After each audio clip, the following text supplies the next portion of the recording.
bonsoir à toutes et à tous. Et c'est avec un grand plaisir que je vous retrouve cette année-ci pour poursuivre effectivement la collaboration de l'équipe de Bruxelles Laïque avec l'association d'Akira que je représente un peu aujourd'hui. L'association d'Akira qui effectivement se préoccupe de cette question de l'idéologisation de religieux depuis 2003. Nous avons fondé cette association suite aux attentats du 11 septembre 2001 avec 3 autres amis. Et nous sommes lancés dans ce que j'appelle une aventure humaine et intellectuelle pour essayer de mieux comprendre cette question du djihadisme. Alors effectivement, la collaboration avec Bruxelles Laïque a démarré il y a maintenant 3 ans. Puisque l'idée était vraiment suite aux attentats survenus à Paris et à Bruxelles, de réfléchir plus précisément sur les paramètres qui concourent à quelque part essayer de comprendre dans le sens analyser, loin de l'émotion, loin du passionnel, ce qui se joue. Ce qui conduit des individus à recourir à la violence pour défendre une représentation du monde, des convictions, des croyances. Alors pour nous, c'était important que cette collaboration puisse avoir lieu parce qu'il importe, me semble-t-il, il nous a semblé important de collaborer pour sortir des logiques des débats passionnés, des débats polémistes, souvent quand il est question d'islam ou d'islam radical, souvent la passion n'est jamais très loin, la polémique non plus, et de prendre le temps du recul et de pouvoir inviter des personnes qui ont produit une analyse scientifique, qui ont étayé un point de vue à partir d'un argumentaire. Pour nous, c'était important pour nous permettre de nous forger une opinion critique, loin des prêts-à-penser que l'on nous sert au quotidien dans l'espace médiatique notamment. Alors, je voulais dire aussi que c'était pour nous important de préciser que Dakira est une association laïque, qui est une association qui ne représente pas des musulmans laïcs ou qui ne parle pas au nom des musulmans. C'est une association qui veut poser cette question du fait religieux islamique et de l'idéologisation du religieux.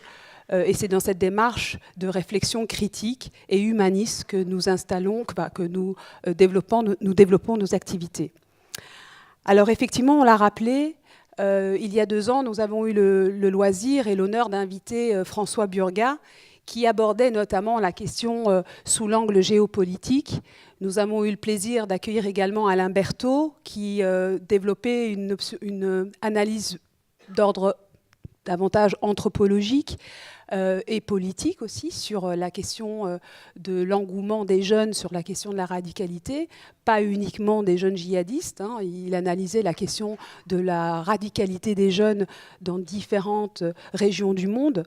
L'an dernier, nous avons eu le plaisir d'accueillir Olivier Roy, qui effectivement a analysé cette question du nihilisme des jeunes, en tout cas nous apporter une grille de lecture liée plutôt à cette notion, encore une fois, de radicalité et moins liée à la question du religieux. Alors, évidemment, cette question du religieux, d'interroger le prisme, cette question à partir du prisme religieux, c'est une approche qui est souvent appréhendée de manière polémiste.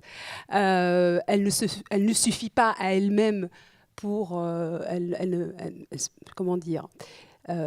aborder cette question de la radicalité religieuse ne suffit pas pour comprendre le phénomène djihadiste, mais l'évincer serait, nous semble-t-il, une erreur.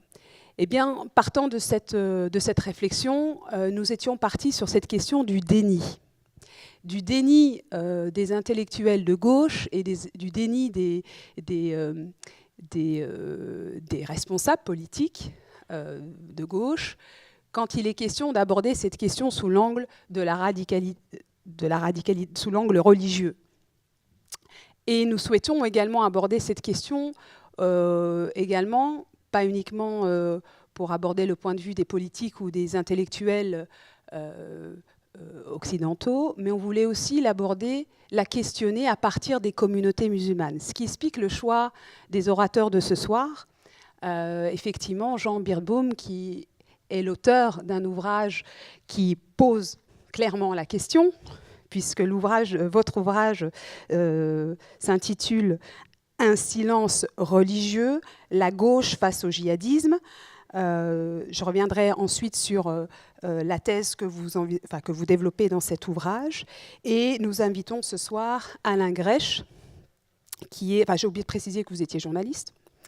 Alain Grèche, qui est également journaliste et directeur du journal Orient 21, qui, lui, a un autre point de vue, évidemment, que le vôtre, ce qui va permettre un échange et un débat à la fois contradictoire mais riche. Et enfin, nous souhaitions évidemment nous avons invité Raleb Benchir pour aborder cette question du déni des communautés musulmanes. Malheureusement, comme l'a évoqué tout à l'heure, Raleb Benchir nous a annoncé que très tardivement son absence ce soir, mais nous aborderons quand même cette question. Nous l'aborderons pas de façon aussi développée que nous l'aurions souhaité, mais il nous semble important quand même de l'évoquer dans le débat. Alors, peut-être revenir à la première question. Donc, effectivement, depuis 2014, les sociétés occidentales s'interrogent sur les racines du djihadisme. Et la question que nous nous sommes posée, c'était de savoir comment les gauches questionnent-elles ces dimensions proprement religieuses. Est-ce qu'elles sont prêtes? Est-ce que nos sociétés européennes et occidentales et ces mouvements de gauche sont-ils prêts aujourd'hui à interroger cette dimension religieuse? Ça, c'est la première question, et c'est la question que je vais poser directement à Jean Birnbaum, puisque c'est l'objet de votre thèse, puisque vous évoquez, vous parlez de déni. Et voilà, j'aimerais que vous puissiez nous en dire davantage en quelques minutes, et puis on entamera le débat ensuite. Merci. Est-ce que ça marche? Vous m'entendez? Bon, si vous ne m'entendez pas, faut... Bon, alors bonsoir à toutes et à tous. Merci beaucoup d'être là. Je suis ravi d'être avec vous ce soir. Merci pour votre accueil. Mais effectivement, moi, c'est le sujet qui m'intéresse depuis quelques temps. Et peut-être pour vous dire comment c'est né cette interrogation. D'abord, moi, je suis issu d'un milieu donc justement de gauche assez presque caricatural, en tout cas totalement. J'ai grandi dans une culture progressiste, antiraciste, anticolonialiste, dans la mémoire de la guerre d'Algérie, de la lutte contre la guerre d'Algérie, féministe, etc. Enfin, toutes les choses qu'on attend de cette culture-là, qui est la structure. Et dans le milieu dans lequel la question religieuse était quand même assez peu abordée, ou en tout cas toujours abordée comme une sorte de prétexte, de choses qui n'étaient pas sérieuses, qui venaient toujours être le prétexte d'autres choses qui, lui, étaient sérieux. Et un jour, c'était après les attentats contre Charlie Hebdo et l'hypercacher, c'est comme ça que je ne l'ai pas raconté dans le livre d'ailleurs, mais je voudrais vous dire comment est née en fait cette interrogation, parce que ça me fait penser, on était un peu moins nombreux que ce soir. C'était dans une petite réunion où il y avait des militants associatifs, quelques politiques, quelques professeurs, quelques chercheurs, etc. Et c'était donc juste après les attentats de 2015. Et tout le monde était sidéré, évidemment. Et donc, on a essayé de mettre des mots là-dessus, sur ce qui s'était passé. Et donc, il y a eu une première intervention pour dire, mais alors, ces jeunes, c'est terrible, c'est la crise sociale, c'est le chômage, etc. Quelqu'un d'autre est intervenu en disant, oui, mais il y a aussi la crise de transmission entre les générations. Quelqu'un d'autre est intervenu pour dire, oui, mais il y a aussi Facebook, les réseaux sociaux, Internet, c'est terrible ce qui se passe, la violence dans ce monde-là, etc. Et puis, quelqu'un d'autre est intervenu pour parler des questions psychologiques, etc. Bon. Et donc, tous les facteurs étaient abordés, et souvent des facteurs tout à fait justes, enfin, qui comptent. Et pour moi, il n'est pas du tout question de les écarter, ces facteurs-là. Mais j'étais quand même sidéré parce qu'on avait, quelques jours avant, 3 jours avant, des gens, notamment les frères Kouachi, qui avaient fait ce qu'ils avaient fait en disant ce qu'ils avaient dit. C'est-à-dire qu'ils avaient dit des choses. Et ils s'étaient réclamés voilà, d'une puissance symbolique précise. Et dans ce débat-là, dans cette discussion collective, c'était la seule chose dont personne ne voulait parler, ou dont personne ne voulait entendre parler. Et donc, je suis sorti de là en me disant, mais en fait, il faut... Parce que j'ai reconnu vraiment mon propre point aveugle dans cette discussion. Et je me suis dit, il faut travailler là-dessus. Donc tout le boulot a été de dire, bon, je vais reprendre par exemple chez Karl Marx, pour montrer que chez Marx, en fait, lui, il prend la question religieuse tout à fait au sérieux, qu'il a passé son temps à se casser le nez et les dents sur la question religieuse, et que d'ailleurs, il a cette formule où il dit la condition de toute critique est la critique de la religion, au sens de la prise au sérieux du religieux, pas la critique au sens juste fustiger ou taper dessus, mais la prise au sérieux, la critique au sens le plus exigeant du terme. Et puis, donc, dans le livre, j'essaie de prendre quelques moments comme ça, qui c'est pas du tout un livre exhaustif, c'est plein de failles, plein de manques et sans doute plein de défauts, mais je prends quelques moments clés au cours desquels les gauches ont été confrontées au retour de flamme du nœud entre le religieux et le politique et n'y ont vu que du feu. Donc la guerre d'Algérie, par exemple, où la question religieuse a été complètement sous-estimée. Vidal-Naquet, par exemple, Pierre Vidal-Naquet, qui était un peu le pape dans ma famille, donc héros de la lutte contre la torture en Algérie, etc., entre autres, et qui très très tardivement, en 1995, a dit en fait on n'a pas du tout vu le rôle de l'islam dans le programme du FLN et dans l'activité, l'action des militants indépendantistes algériens, et puis d'autres moments jusqu'à aujourd'hui, je prends jusqu'au djihadisme évidemment, et notamment, et je pourrais dire un mot là-dessus, sur l'Iran, qui est un moment clé de la scène contemporaine, enfin de ce qui s'est passé ensuite, et la révolution islamique iranienne. Pour le décrire, je prends les textes de Michel Foucault. Si vous ne les avez pas lus, ces textes, ils sont magnifiques. J'en cite beaucoup d'extraits, mais il faut les lire vraiment dans leur intégralité. Vous savez, ce sont les fameux reportages que le philosophe Michel Foucault, donc grand philosophe occidental et français, européen, et des grandes figures de la gauche, il a réalisé des reportages en Iran, en pleine révolution islamique. Il était envoyé par un grand journal italien. Et c'est très beau, ça pourrait être un modèle pour les écoles de journalisme. Il arrive en Iran, il s'attend, lui, comme intellectuel progressiste, occidental, à avoir des gens qui se révoltent au nom du socialisme, au nom des droits de l'homme, au nom de plein de choses. Et puis, il se balade et il dit simplement « Que voulez-vous ?» Il se balade et il demande aux ouvriers qu'il croise, aux étudiants qu'il croise aussi, il leur dit juste « Que voulez-vous ?» Et il est très étonné parce que 9 fois sur 10 ou 8 fois sur 10, dit-il, on lui répond « Ah bah nous, c'est très très simple ce qu'on veut, on veut un gouvernement islamique. » Et donc Michel Foucault, qui n'est pas non plus complètement préparé à ça, est loyal à l'égard de ce qu'il voit, il est loyal à l'égard de ce qu'il a sous les yeux, et au lieu d'être dans le déni, justement, il décrit ça. Il dit, en fait, je suis bien obligé de constater que tous les militants, ils sont nombreux en Iran à ce moment-là, qui se réclament des droits de l'homme, et d'un autre côté, tous les militants qui se réclament du marxisme, ils sont très nombreux, il y a un puissant parti communiste en Iran à ce moment-là, se font tous balayer très très vite par ceux qui, eux, se réclament d'une espérance messianique ou d'une espérance eschatologique radicale. Et donc il constate, comme d'autres l'avaient constaté pour l'Algérie au moment du combat contre la France et contre la puissance coloniale française, que la seule énergie à même de renverser le Shah et sa puissante atroce police politique, etc. Enfin, c'est un courage. Foucault est sidéré par le courage de tous ces gens qui se battent à main nue face à la police politique du Shah et face à l'armée du Shah. Il dit la seule énergie qui est capable de faire ça, c'est l'énergie religieuse. Et donc, dit-il, il faut cesser de voir la religion toujours comme, et c'est une très belle formule, comme un voile, comme un vêtement, comme quelque chose qui viendrait recouvrir le visage du réel. Foucault dit non, en fait, il faudrait qu'on finisse par admettre que parfois la religion, c'est le visage même du réel.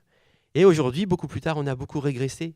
Vous prenez quelqu'un comme Alain Badiou, qui est philosophe, qui a une grande importance en France et à l'étranger, et que d'ailleurs en partie j'estime beaucoup. Enfin, moi, c'est quelqu'un qui humainement me touche beaucoup et qui, dans ses textes aussi, m'influence beaucoup en fait.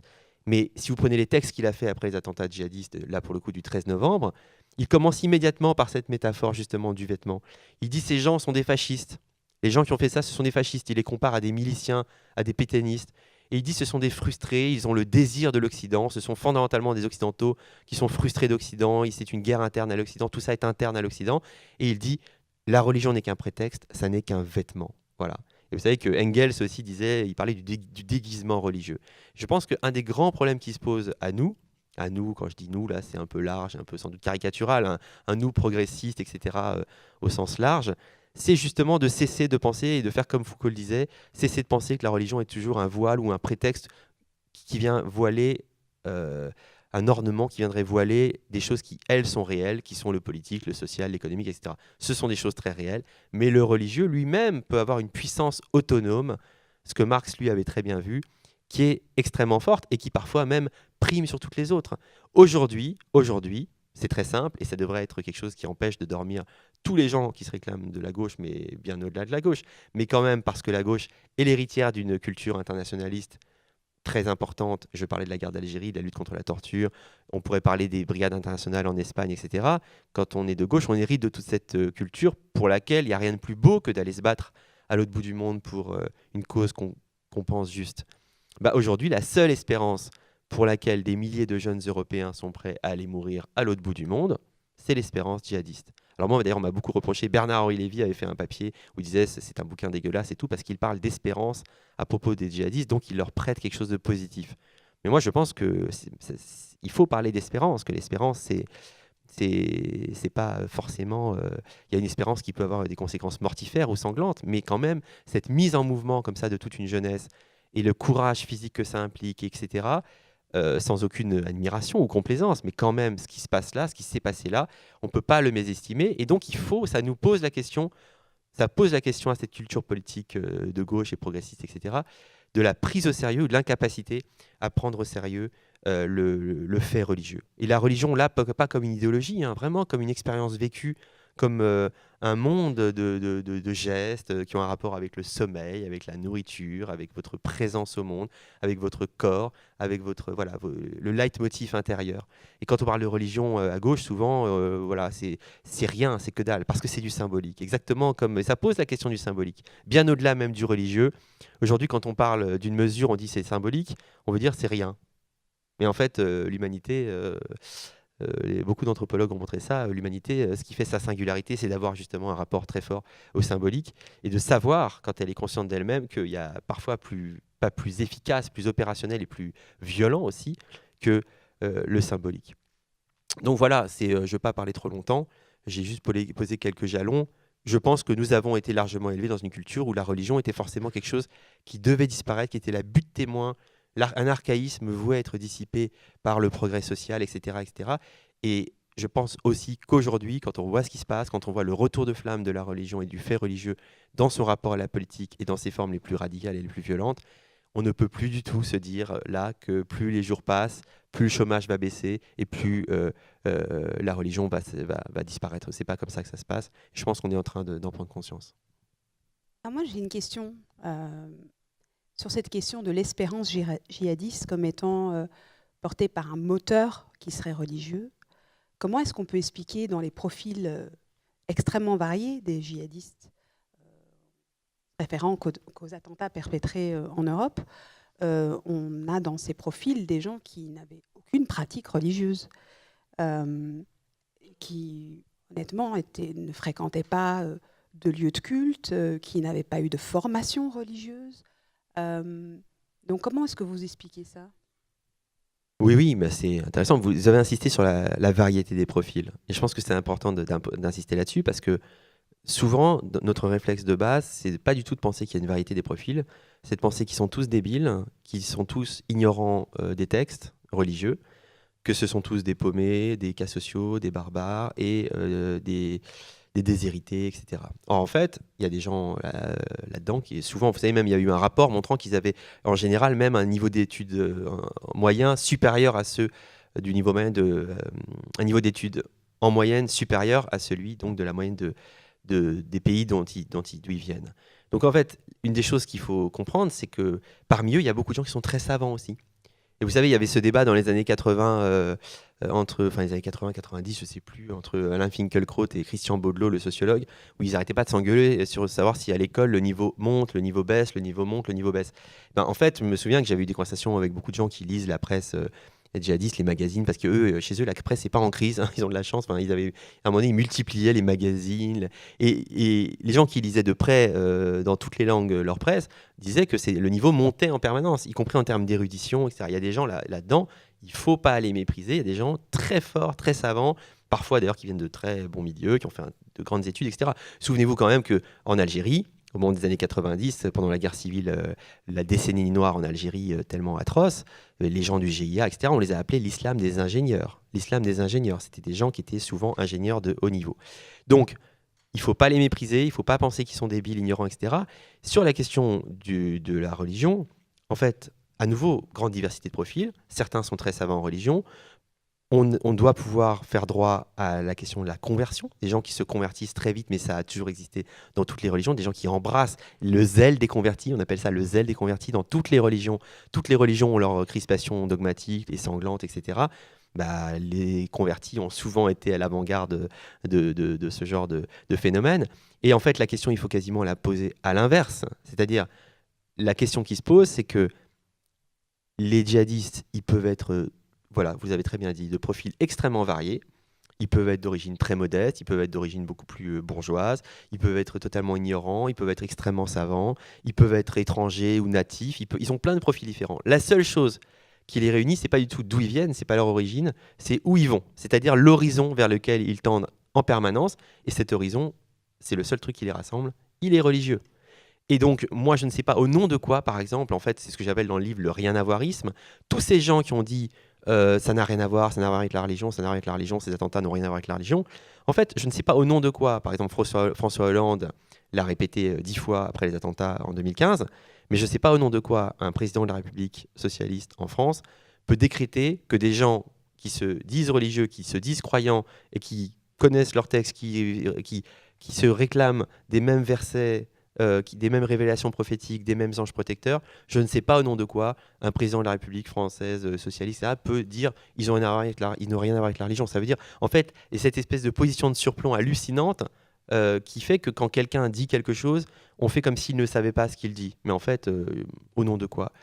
Et d'ailleurs, ça prouve bien que le déni, il est sur la question religieuse. Parce que imaginez que les attentats contre Charlie aient été commis par Anders Breivik. Vous croyez que la manifestation du 11 janvier en France, qui a été totalement silencieuse, aurait été silencieuse? Elle n'aurait pas été silencieuse. Quand des gens se réclament de l'extrême droite et tuent, on a nos slogans, on a nos affiches, on a nos pancartes, on les connaît, on a nos classiques. Là, la question, on était interdit parce qu'on n'arrivait pas à en parler, on n'arrivait pas à nommer parce que nous avons perdu la capacité à prendre au sérieux le religieux en général. Et ça, je pense que c'est un énorme problème. Et ça pose le problème, c'est dommage que Khalem Bencher ne soit pas là, parce que à nouveau, c'est toujours ce rien-à-voirisme dont je parle. En fait, souvent, c'est plein de bons sentiments, c'est fait pour éviter l'amalgame, le fameux amalgame, évidemment qu'il faut éviter entre l'islam comme spiritualité, comme religion, et le djihadisme comme violence sanglante. Mais des gens comme Bencher, bon, je ne veux pas faire parler à sa place, mais Rachid Benzine ou Mohamed Harkoun, que vous avez cité, je crois, tout à l'heure, bon, c'est des gens qui disaient qui n'auraient jamais dit que ça n'avait rien à voir. Jamais. Ils auraient dit ça a tout à voir, on sait très bien que ça en vient totalement. Et donc, nous, notre boulot, c'est de faire en sorte de soustraire, de travailler à l'intérieur de ce monde-là pour soustraire notre foi à la violence de ces gens-là. Mais voilà, le déni, là, il se vit parfois comme je sais pas comment dire, bienveillant ou comme voulant éviter la guerre civile ou la discrimination ou les amalgames. Et en fait, il le nourrit au centuple parce qu'il écrase le réel, il écrase la vérité. Et surtout, à nouveau, il est dans le mépris des acteurs. Ces gens-là, ces femmes, ces hommes. Bah, d'ailleurs, c'est fou parce que moi, j'ai fait plein de discussions publiques, etc., après la parution de ce livre. Et souvent, les gens qui étaient très religieux et même parfois un peu durs, quoi, en fait, ils étaient contents juste qu'on dise bah oui, nous, ce qu'on dit, on le dit. Voilà. Pourquoi nous, quand on dit un truc, on le dirait pas? Bah non, nous, on le dit. Si quelqu'un demain, ici, fait un attentat à Bruxelles au nom d'un truc néo-nazi, bah, personne dira qu'il n'est pas néo-nazi, en fait. Hein. Les gens diront pas ça. Les gens diront ah oui, il est néo-nazi, le salaud de néo-nazi. Bah, très bien. Mais en fait, bon. Alors, je dis pas du tout qu'il faut dire le salaud de ci ou ça. Mais par contre, quand quelqu'un dit quelque chose et que c'est tellement massif et que c'est à l'échelle du monde entier, avec de telles masses de gens qui s'engagent dedans et avec un certain courage, etc., on devrait pouvoir donner foi à leur foi. Voilà. Alors, comment est-ce que vous expliquez ce tabou? C'est une forme. Enfin, vous parlez de déni, mais ça veut dire au-delà de ça, vous évoquez. Enfin, il y a l'idée de tabou, comme si on n'oserait pas. Enfin, l'idée de choses indicibles, pour reprendre un terme d'Harkoun, c'est quelque chose qu'on ne peut même pas penser. C'est un impensé, et c'est inaudible aujourd'hui dans nos sociétés que de pouvoir nommer les choses. Comment vous l'expliquez? Bah, comme je peux, mais moi je vois au moins deux aspects comme ça rapidement, si vous voulez. Pour moi, c'est pas vraiment c'est pas vraiment un tabou. En tout cas, c'est pas un mot que j'utilise, mais en tout cas, oui, c'est un déni, mais c'est surtout une sorte d'impensé. C'est-à-dire que nous sommes les héritiers d'une culture en fait assez récente, où je disais la religion, c'est quelque chose, voilà, une espèce d'illusion qui va être dissipée. Et donc, on n'arrive pas à prendre au sérieux tout ça. Et donc, on a été pris. C'est notre foi, finalement. Notre foi, c'est qu'on n'y croit pas à cette croyance, à tout ça. Il y a une espèce de réflexe tellement pavlovien. Non, ça n'a rien à voir, ça n'a rien à voir. Moi, je l'ai vécu 20 fois. Et vous savez, par exemple, même par exemple, ce truc tout con, pas tout bête. Michel Foucault, quand il était en Iran, il a dit, c'est dingue, il a suffi que je dise, oh là là, il se passe quelque chose et c'est sérieux, pour que les gens me soupçonnent. Là, c'est des guillemets, c'est vraiment, je récite quasiment au mot près. Michel Foucault disait, il a suffi que je dise, il faut prendre au sérieux ce qui se passe là et la puissance du religieux pour que les gens me soupçonnent d'être moi-même un prophète fanatique. C'est-à-dire, en fait, si vous dites la religion, ça compte, vous dites pas, il n'y a que ça qui compte, vous dites ça compte. Et là, en l'occurrence, ça prime en Iran à ce moment-là. Et ben, les gens disent, ah, et en fait, moi, alors, à toute petite échelle, je ne vais pas comparer, mais depuis que j'ai sorti ce livre, le nombre de conférences où j'ai senti dans le regard, j'espère que ce n'est pas votre cas ce soir, mais de gens qui, juste parce que je disais, bah, la religieux, oui, ça peut être aussi un vrai facteur, c'est pas forcément rien, etc. Ben, je voyais un truc, genre, ah, est-ce qu'il ne devrait pas faire un petit stage de déradicalisation, celui-là? C'est vraiment le truc, mais donc, en fait, si vous dites que c'est important, c'est que vous souhaitez, en fait, vous voulez une guerre des religions, vous voulez, ah, ça vous... Ben oui, mais en fait, bon, considérez que le religieux, c'est... Donc, il y a quand même un déni qui vient de très loin, qui est dans notre culture politique depuis, voilà, et qui vient, entre autres, et c'est ça qui est intéressant pour moi, d'une espèce d'incroyable, qui souvent s'avance sous les dehors d'une bienveillance à l'égard de l'autre, parce qu'on aurait oublié, nous, ce que c'est que ça existait en Occident, que pendant très longtemps, la religion était partout, que les guerres de religion étaient partout, que tout ça, c'était partout, et que le vocabulaire même politique dont nous servons est gorgé de théologie en permanence. Mais c'est aussi une espèce de... Voilà, ça s'avance sous les dehors d'une défense de l'autre ou d'une ouverture à l'autre, mais en fait, c'est d'un narcissisme et d'un égocentrisme dégoulinant. Parce que finalement, c'est un peu comme... tout ça, c'est l'idée que de toute façon, nous sommes, jusqu'à la fin des temps, la civilisation et la culture, le mode de vie que tout le monde désire, ce que dit très bien Badiou quand il dit ils ont un désir d'Occident, ces gens-là, mais il est frustré, donc il s'énerve un peu. Et donc, en fait, c'est ce qu'il y a de plus désirable. Tout le monde tend infiniment vers ça. Et donc, en fait, tout le monde va y arriver. Alors après, il y aura peut-être des petits détours. Ces gens-là, ils vont finir par ouvrir les yeux, ils vont comprendre, etc. Mais l'idée que non... donc, c'est aussi c'est aussi un péché d'orgueil. C'est un péché, et un péché d'orgueil. C'est-à-dire, c'est aussi l'incroyable européocentrisme de cette pseudo-critique de l'européocentrisme. Vous savez, Castoriadis, le philosophe d'origine grecque, qui avait créé Socialisme ou Barbarie avec Claude Lefort, donc un grand penseur antitotalitaire, il avait une blague comme ça, il disait en fait c'est marrant, on passe notre temps à se demander si ce qu'on dit n'est pas trop européocentré. Et on a raison, évidemment, il ne faut pas... Voilà. Et il disait mais en fait la question même de est-ce que ce que je dis là est européocentré est une question européocentrée. Parce que disait Castoriadis, personne n'aurait l'idée saugrenue d'aller demander à l'ayatollah Khomeini s'il est trop irano-centré, voyez, ou islamo-centré. Ça semble assez évident.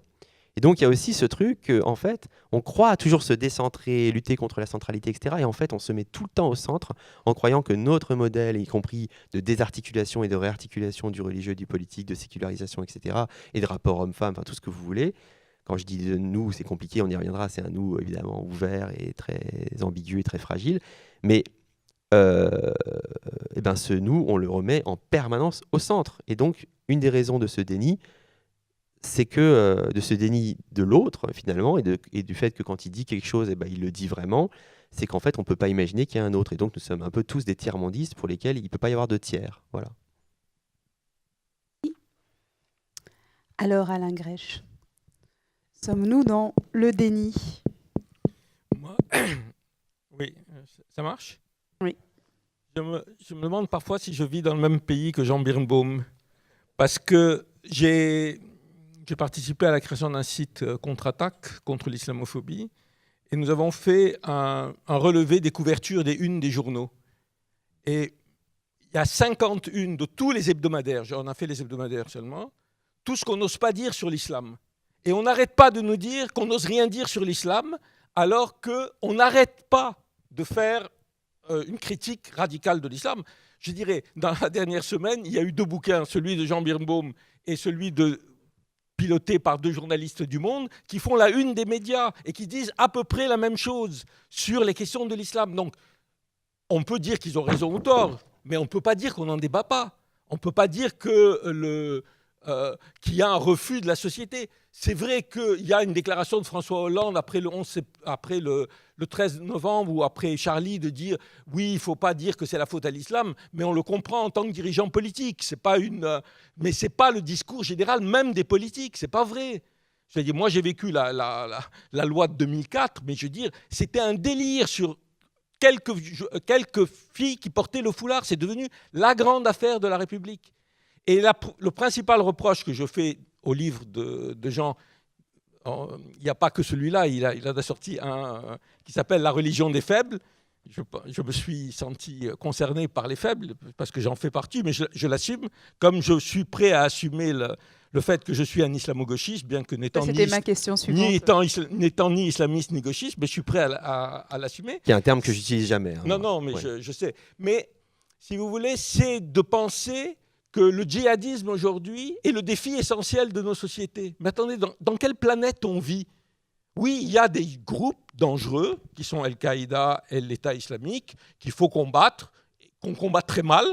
On combat en les aidant en portant la guerre un peu partout, comme la France l'a fait au Mali. Avant, on avait un peu de djihadistes au Mali. Maintenant, grâce à l'intervention française, on en a un peu partout. Voilà, il faut les combattre, ces groupes.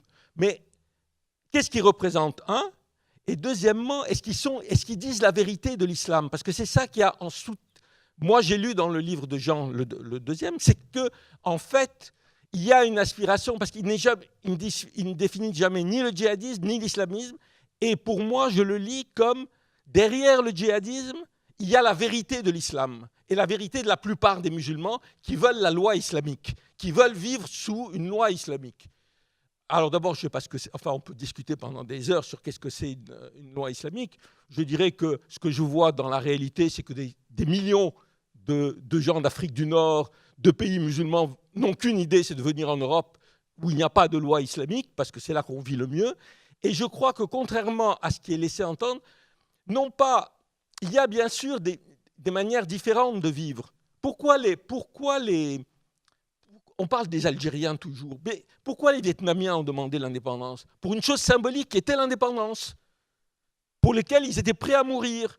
Ce n'était pas la religion, ce n'était pas parce qu'ils croyaient au monde après, parce qu'on a tous besoin, dans toutes les sociétés, de raisons de vivre, et puis parce que je pense que le nationalisme reflétait un vrai mouvement, et que donc les gens ne veulent pas vivre de manière uniforme. Oui, effectivement, l'Europe n'est pas l'avenir de l'humanité. Mais ça ne veut pas dire que, contrairement à ce que dit Jean, on assiste à une espèce de choc des universels. Je crois que je ne me trompe pas dans ce que tu dis. L'universel européen contre l'universel musulman. Je ne crois pas du tout à ça. Tous les sondages dans les pays musulmans montrent que la grande majorité des gens sont pour la démocratie, pour la liberté de la presse et haïssent leur gouvernement. Et d'ailleurs, leurs gouvernements ne sont pas des gouvernements islamiques. Ce sont des gouvernements qui utilisent la religion, mais sûrement pas au sens propre des révolutions islamiques. On peut discuter de l'Iran. Je veux dire, moi, je veux bien en discuter, mais c'est un cas à part. C'est la seule révolution islamique qu'il y a eu dans le monde musulman, au sens propre.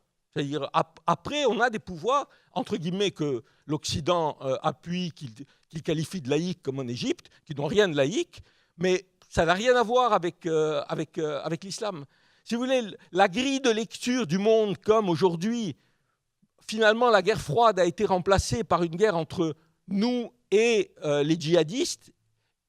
Si c'est ça, j'aimerais bien savoir qu'est-ce que c'est. C'est vraiment la guerre mondiale aujourd'hui, c'est entre nous, Al-Qaïda et l'État islamique ? Non. En fait, ce qui est sous-entendu, c'est que c'est une guerre entre nous et quand même l'essentiel des mouvements islamistes, qui en plus sont très divers, qui défendent des positions très différentes, etc. Et au-delà des musulmans qui n'aspirent qu'à une chose, la loi musulmane.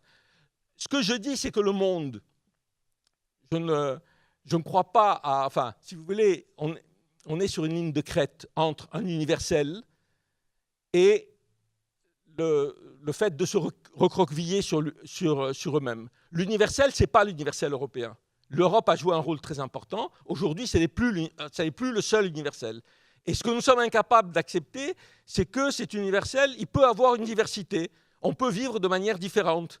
Et que chacun aspire à vivre de manière différente, y compris nous. Je veux dire, personne ne veut que nous vivions de la même manière qu'on vit au Vietnam, en Indonésie ou ailleurs. Mais en même temps, les êtres humains ont des aspirations qui, je pense, sont communes, qui sont à vivre mieux, à vivre dans la liberté, à vivre dans la démocratie, etc. Même quand ça se fait au nom de la religion. Je veux dire, l'islam a... Je termine, d'accord ? L'islam a une diversité d'interprétations qui est aussi grande que le catholicisme. Je veux dire, aujourd'hui, pourquoi on ne s'interroge pas sur pourquoi le djihadisme aujourd'hui ? C'est quand même incroyable. Si le djihadisme est dans l'islam, mais ça devrait être depuis 15 siècles, on serait en guerre religieuse contre l'Occident. Or, ce n'est pas du tout ça. L'essentiel des rapports entre le monde musulman et l'Occident, avant même la colonisation, ce n'étaient pas des rapports de guerre, c'était des rapports de commerce, d'échange, etc. Alors moi, j'ai une question. C'est un peu le but du jeu de ce soir. Ma question, c'est comment on peut expliquer, alors que des jeunes qui sont nés ici, en Occident, qui disposent a priori de libertés proposées par l'état de droit, même s'il y a des choses à améliorer, on est bien d'accord, quelque part sont séduits par ce phénomène djihadiste, par cette idéologie djihadiste. Je ne sais plus trop comment l'appeler, en fait, par le djihadisme. Voilà. D'aucuns vont l'appeler action violente, d'autres vont l'appeler, considérer qu'elle fait partie intégrante du religieux et donc de l'islam. Bon, comment est-ce qu'on peut expliquer ça ? Donc on a des jeunes ici nés en Europe, dont certains sont eux-mêmes issus d'univers socio-économiques plutôt favorisés, etc. Je l'évoquais tout à l'heure dans l'idée de profils extrêmement variés. Des jeunes qui décident de se convertir à l'islam, mais plus qu'à l'islam, c'est vraiment à cette approche djihadiste. Comment est-ce qu'on peut l'expliquer alors ? Effectivement, qu'est-ce qui se joue ? Donc j'entends la critique que vous formulez à l'égard du point de vue de Jean Birnbaum, une approche qui peut donner l'impression d'être essentialiste. Mais comment alors est-ce qu'on peut expliquer le fait que des jeunes nés ici soient séduits par ça ? Mais il faudrait peut-être élargir la question. Comment on peut expliquer que des jeunes en Allemagne aujourd'hui soient séduits par l'extrême droite fascisante, voire nazie ? Pourquoi on limite ces questions uniquement au mouvement djihadiste ? Bien sûr, je veux dire, les raisons pour lesquelles on va se trouver séduit par une cause, elles sont multiples. Il y a des raisons sociales, il y a des raisons économiques, il y a des raisons idéologiques. C'est vrai que pour différentes raisons qu'on peut expliquer, une certaine interprétation de l'islam apparaît comme, on l'a vu dans les gens qui allaient combattre aux côtés d'Al-Qaïda, de l'État islamique, il y avait une espèce de... à la fois de fantasme de toute puissance, l'impression qu'ils allaient changer le monde, oui, il y a dans les générations de 20 ans cette volonté de changer le monde, ça a été toujours. Alors, il faut s'interroger pourquoi effectivement aujourd'hui, ça peut attirer une fraction, mais enfin en même temps, je veux dire, ça attire qui ? Je veux dire, ça attire 1%, 1 pour 1000 des gens qui vont se battre. Je veux dire, c'est dangereux, il faut le combattre. Mais en même temps, encore une fois, ne le surestimons pas. C'est vrai que l'islam a aujourd'hui une capacité d'attraction qui fait que d'ailleurs un tiers des gens qui ont été se battre, semble-t-il, encore que les chiffres sont très compliqués à avoir, c'est des convertis. Pourquoi ils le font ? Parce qu'effectivement, une idéologie, mais comme à d'autres moments, d'autres idéologies ont été capables de mobiliser à travers le monde, et des idéologies qui n'étaient pas religieuses. Moi, je parle d'une à laquelle j'ai pas d'une certaine manière, j'ai adhéré, qui était le communisme. Je veux dire, dans le monde arabe, il y avait des millions de gens, par exemple en Irak, qui était le plus grand parti communiste. Le parti communiste était capable de faire descendre des millions de gens dans la rue au nom de l'idéal communiste dans un pays musulman, ce qui n'empêchait pas d'ailleurs les gens de rester musulmans. Et ils étaient prêts à mourir pour ça. On n'est pas prêt à mourir uniquement pour... C'est-à-dire, j'ai l'impression, en lisant certaines pages de gens qui disent, finalement, ce qui est effrayant, c'est que finalement, ils sont prêts à mourir parce qu'ils croient au paradis, alors que nous, on n'est plus prêts à mourir. Mais il y a des tas de gens qui sont morts pour le nationalisme, j'ai dit, pour le communisme, et même pour le fascisme ou le nazisme, et qui n'étaient pas du tout je dirais, pas du tout pour des raisons religieuses. Donc, il faut essayer de comprendre, et on peut discuter. C'est-à-dire, excusez-moi, je ne veux pas être dans la théorie du complot, mais Al-Qaïda est né concrètement de l'aide que la CIA a apportée aux Moudjahidines afghans dans la lutte contre les soviétiques. Et vous savez, ce n'est pas du tout, contrairement à ce que pensent des gens, parce qu'ils voulaient le développement des islamistes. Il y avait 10 organisations de moudjahidines, 10 organisations d'opposition afghane. Il y avait les royalistes modérés, etc. Franchement, ils étaient incapables de se battre contre l'armée rouge. Donc on a pris les plus fous et on les a aidés.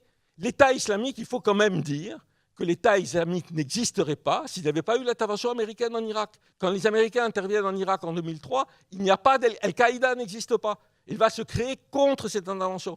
Donc ce n'est pas non plus des choses qui sont nées dans les étoiles, dans le domaine des cieux religieux. Ce n'est pas parce que quelqu'un brusquement, ou des milliers de gens brusquement ont lu une sourate du Coran qui appelle à la guerre sainte, que brusquement tout le monde s'est mobilisé. Sinon il faudrait s'interroger pourquoi ils ne se mobilisent pas depuis 15 siècles. Alors, je voudrais quand même revenir, parce que vous l'avez évoqué, dans votre livre aussi, vous faites un parallélisme entre les djihadistes et les brigadistes. Et les jeunes qui, par le passé, en Europe, ont été rejoints d'autres fronts, notamment en Amérique latine. Et je voudrais savoir si vous pouviez faire développer un peu plus cette idée, le parallèle que vous faites entre ces deux jeunesses, pour dire au final ce que vous avez résumé ici, l'une qui souhaite mourir pour une cause, parce que de toute façon, après la vie, il y a autre chose qui est proposée, et une autre qui souhaite mourir pour l'utopie, l'idéal, qui est celui de la liberté, Donc voilà, j'aurais aimé... Pourquoi ce parallélisme? Pourquoi est-ce que vous avez souhaité mettre ces deux profils? Quel lien? Écoutez, en fait, c'est tout à fait presque, je sais pas comment dire, c'est physique. C'est-à-dire, moi, j'ai grandi dans la mémoire totalement enamourée des gens des ouvriers ou des gens de toutes origines qui se disaient, oh là là, je peux pas laisser faire ce qui est en train de se faire en Espagne, j'y vais, je fonce, je vais me battre aux côtés des Républicains face à Franco, etc. Et qui avaient absolument conscience, enfin la certitude que ce qui se passait en Espagne, la guerre civile espagnole, était le laboratoire de ce qui allait arriver, c'est le laboratoire du pire. Et ils avaient raison. En fait, ce qui est intéressant, c'est que beaucoup des... Donc voilà, et qu'aujourd'hui, en fait, je fais juste le petit rapprochement, beaucoup de jeunes qui sont partis se battre là-bas, ils étaient absolument persuadés que c'était le laboratoire d'un face-à-face final avec les mécréants, etc., en la Syrie. Mais ce que je veux dire, c'est que, à nouveau, c'est... Bon, Alain Grèche a dit oui, mais dans le passé, il y a eu des gens qui étaient prêts à mourir pour le nationalisme. Justement, ma question, c'est pourquoi aujourd'hui, les seuls qui sont prêts à mourir par milliers en Europe, c'est au nom du djihadisme, c'est tout. Et donc c'est ma question. Aujourd'hui, personne ne va mourir pour le nationalisme poutinien ou pour le nationalisme même... c'est pas ça qui se passe. Donc, et si vous voulez, en fait, la question de la première fois, elle est importante. Qu'est-ce qui se passe pour la première fois? Vous savez que même à l'époque de la guerre d'Algérie, jamais personne n'était rentré. Il y avait des plastiquages. Vous savez que les partisans de l'Algérie française faisaient des plastiquages. Ils plastiquaient des journaux, par exemple. Des journaux qu'ils accusaient d'être pro-indépendantistes algériens, pro-FLN. Mais jamais personne de l'OAS, de ces gens-là, n'est rentré dans un journal pour liquider toute sa rédaction un à un. Jamais. C'est jamais arrivé dans l'histoire en fait, du journalisme, en fait, très simplement. Donc, moi, le parallèle, il est là. Et en fait, c'est très intéressant, parce que moi, ça m'a beaucoup intéressé, en tout cas. J'ai pris des lettres, mais ça, je ne peux pas résumer tout le bouquin. En fait, je rapproche les deux pour montrer les immenses différences. Mais je rapproche quand même les deux. Il y a plein de points communs, y compris des choses... vous voyez, prenez les lettres qu'envoyaient certains ouvriers qui étaient en Espagne à leur famille. Les ouvriers français qui étaient partis en Espagne. Et leur famille leur écrivait, le frère écrivait à un jeune homme, mais mon frère, reviens, tu vas te faire buter là-bas en Espagne, c'est ridicule, ton pays c'est la France, reviens. Et lui, il disait, mais non, je te comprends, mais il répondait, mais non, moi, il faut que tu comprennes, tu es mon frère biologique, mais désormais j'appartiens à une fraternité supérieure qui est la fraternité ouvrière et socialiste, etc. Aujourd'hui, vous avez des lettres de jeunes djihadistes écrites depuis la Syrie à leurs frères qui disent ah, tu me demandes de revenir parce que tu as peur pour moi, tu penses que je déconne et tout. Mais en fait, sache que tu es mon frère biologique, mais moi, j'appartiens à une fraternité supérieure qui est la fraternité spirituelle, etc., de l'islam, de ce qu'eux appellent l'islam. Ils parlent comme ça. Et donc, mais ce que je voudrais dire, c'est qu'en fait, pour faire le lien avec le propos d'Alain Grèche, c'est que en Espagne, qui ont été les principaux agents du fait que les franquistes et les fascistes ont gagné? Ça a été entre autres les staliniens, ceux qu'on appelait les staliniens, qui liquidaient tous les dissidents, etc., les trotskistes, les libertaires, etc., qui les liquidaient. Et moi, et Alain Grèche a parlé de guerre froide tout à l'heure, et c'est intéressant, parce que regardez comme les choses se durcissent aujourd'hui. Regardez comme nous sommes à nouveau en ambiance de guerre froide. J'ai eu une discussion avec Alain Grèche il y a 3 ans sur le même livre.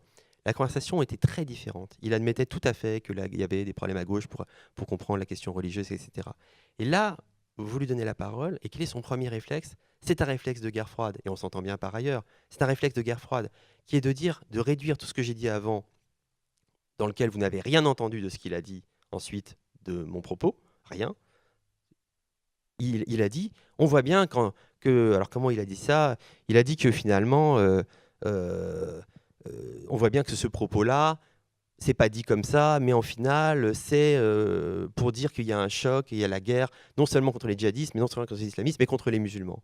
Alors, j'ai quand même d'emblée dit, et ça c'est un réflexe de guerre froide, parce que faisaient les staliniens dans les années 30, les militants du Parti communiste dans les années 30? Ils disaient que quiconque dénonçait le goulag faisait le jeu de l'impérialisme et donc était, en fait, voulait installer, enfin voulait la guerre, voulait la mort des ouvriers, etc. Et le malheur pour les opprimés.